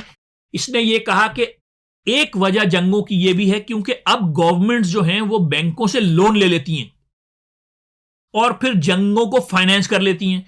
तो इसने कहा एक नुकसान इस बैंकिंग सिस्टम का ये पहुंच रहा है कि गवर्नमेंट्स को लोन मिलता रहता है जंगों के लिए। तो इसने कहा ये सिस्टम भी रोकना चाहिए। स्लेवरी के खिलाफ इसने बहुत लिखा। मैंने बताया कि इसने स्लेवरी पर इस तरह से अटैक किया कि उसके अगेंस्ट में एक इकोनॉमिक आर्ग्यूमेंट दिया कि भाई स्लेवरी नुकसानदेह है इकोनॉमिकली। इसको पता था इसके लिखने से स्लेवरी तो नहीं खत्म होगी ना यार। यानी यूरोप में जो स्लेवरी खत्म हुई है, खासतौर पर इंग्लैंड में, वो इस वजह से हुई है कि बादशाह और चर्च लॉर्ड्स की बदमाशी खत्म करना चाहते थे, इसलिए इंग्लैंड में स्लेवरी खत्म हो गई। समझ रहे? इंग्लैंड कैथोलिक नहीं, इंग्लैंड प्रोटेस्टेंट था ना, तो चर्च का जोर तोड़ना था, लॉर्ड्स का जोर तोड़ना था, इसलिए खत्म हो गई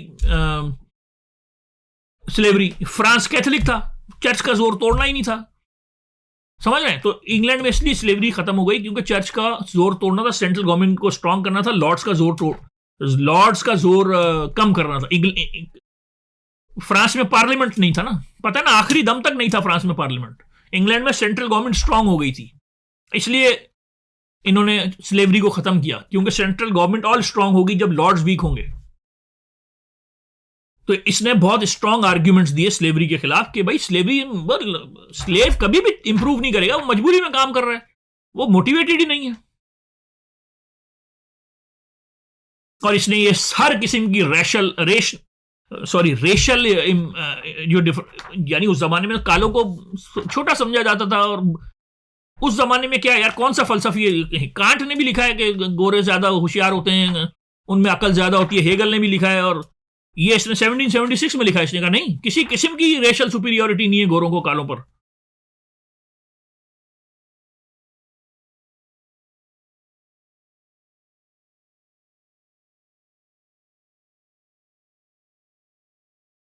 अच्छा जी, तो एक काम यह हुआ कि इसकी जिंदगी में ही फ्रेंच रेवोल्यूशन आ गया, लेकिन इसका कोई कमेंट नहीं मिलता कि इसने फ्रेंच रेवोल्यूशन पर कोई कमेंट किया हो। इसके मरने से 1 साल पहले आया था। लेकिन एक काम जरूर हुआ कि पॉवर्टी एलिविएशन का प्रोग्राम जो पहली दफा दुनिया में राइज हुआ, यानी मॉडर्न दुनिया में, फ्रांस में, फ्रेंच रेवोल्यूशन के बाद, जो कौन है, टॉम पेन है ना, ये राइट्स ऑफ मैन, जो फ्रांस में जो पॉवर्टी एलिविएशन का पहला प्रोग्राम जो इंट्रोड्यूस किया गया कि नहीं यार ये अब हमारी जिम्मेदारी है क्या गरीबों को हेल्प करें, duty of justice to support the poor, जो पहला प्रोग्राम सामने आया 1792 में टॉम पेन लेकर आया। इसके एडम स्मिथ के बनने के 2-3 साल के बाद ही आया। इसका बहुत बड़ा क्रेडिट एडम स्मिथ को जाता है, क्योंकि इसने पूरी बुक में पॉवर्टी एलिविएशन की बात की थी। अच्छा जी, इसने चर्चिस को भी कॉर्पोरेशन कहा, जैसे कंपनी होती है। इसने कहा चर्च भी ऐसे, it's a business, it's all business. इसने चर्चों को बिजनेस के तौर पर ट्रीट किया इस पे पूरी बुक में। तो भाई मैंने ये किताब पढ़ी और मैंने सोचा मैं आप लोगों से डिस्कस करूं। मेरे हिसाब में तो ये लेफ्टिस्ट है, 100% लेफ्ट का आदमी है, जैसे कार्ल मार्क्स लेफ्ट है। बस फर्क है मेरा ख्याल से शायद ये है कि कार्ल मार्क्स ने कैपिटलिज्म के नुकसानात देखे, उसके खिलाफ आवाज उठाई। इसने मर्केंटाइल सिस्टम के नुकसानात देखे, उसकी एक्सप्लॉयटेशन देखी, उसकी इंसानों की डिग्रेडेशन देखी, उसके खिलाफ आवाज उठाई। दोनों ने मेरा ख्याल है लेफ्ट का ही काम किया। किसी तरह से भी एडम स्मिथ राइट का आदमी नहीं था, शरीफ आदमी था, सारी जिंदगी शादी नहीं करी, सारी जिंदगी अपनी मां के साथ गुजार दी, कोई इसकी मिस्ट्रेस नहीं थी, कोई इसका बच्चा नहीं था किसी मिस्ट्रेस से, कार्ल मार्क्स की तरह। मेरा ख्याल है कार्ल मार्क्स का शायद, तो उसका तो अपनी मासी से भी एक बच्चा था। अच्छा, बीवी की जो मेड थी। तो पता नहीं यार, उसके बारे में इस तरह की बातें सच उड़ाते हैं कि झूठ उड़ाते हैं, लेकिन ये कि ये शरीफ आदमी था, इसके बारे में ऐसा कुछ मिलता नहीं है। तो भाई ये किताब इसने दुनिया पर असर डाला है, मैं आपको लाजमी रेकमेंड करूंगा। 1100 पेज की है, थोड़ा सा टाइम लग जाएगा, लेकिन ये कि आपको पढ़ने में बहुत बहुत मजा आएगा। ये इंपॉर्टेंट बुक है। अपना ख्याल रखिएगा।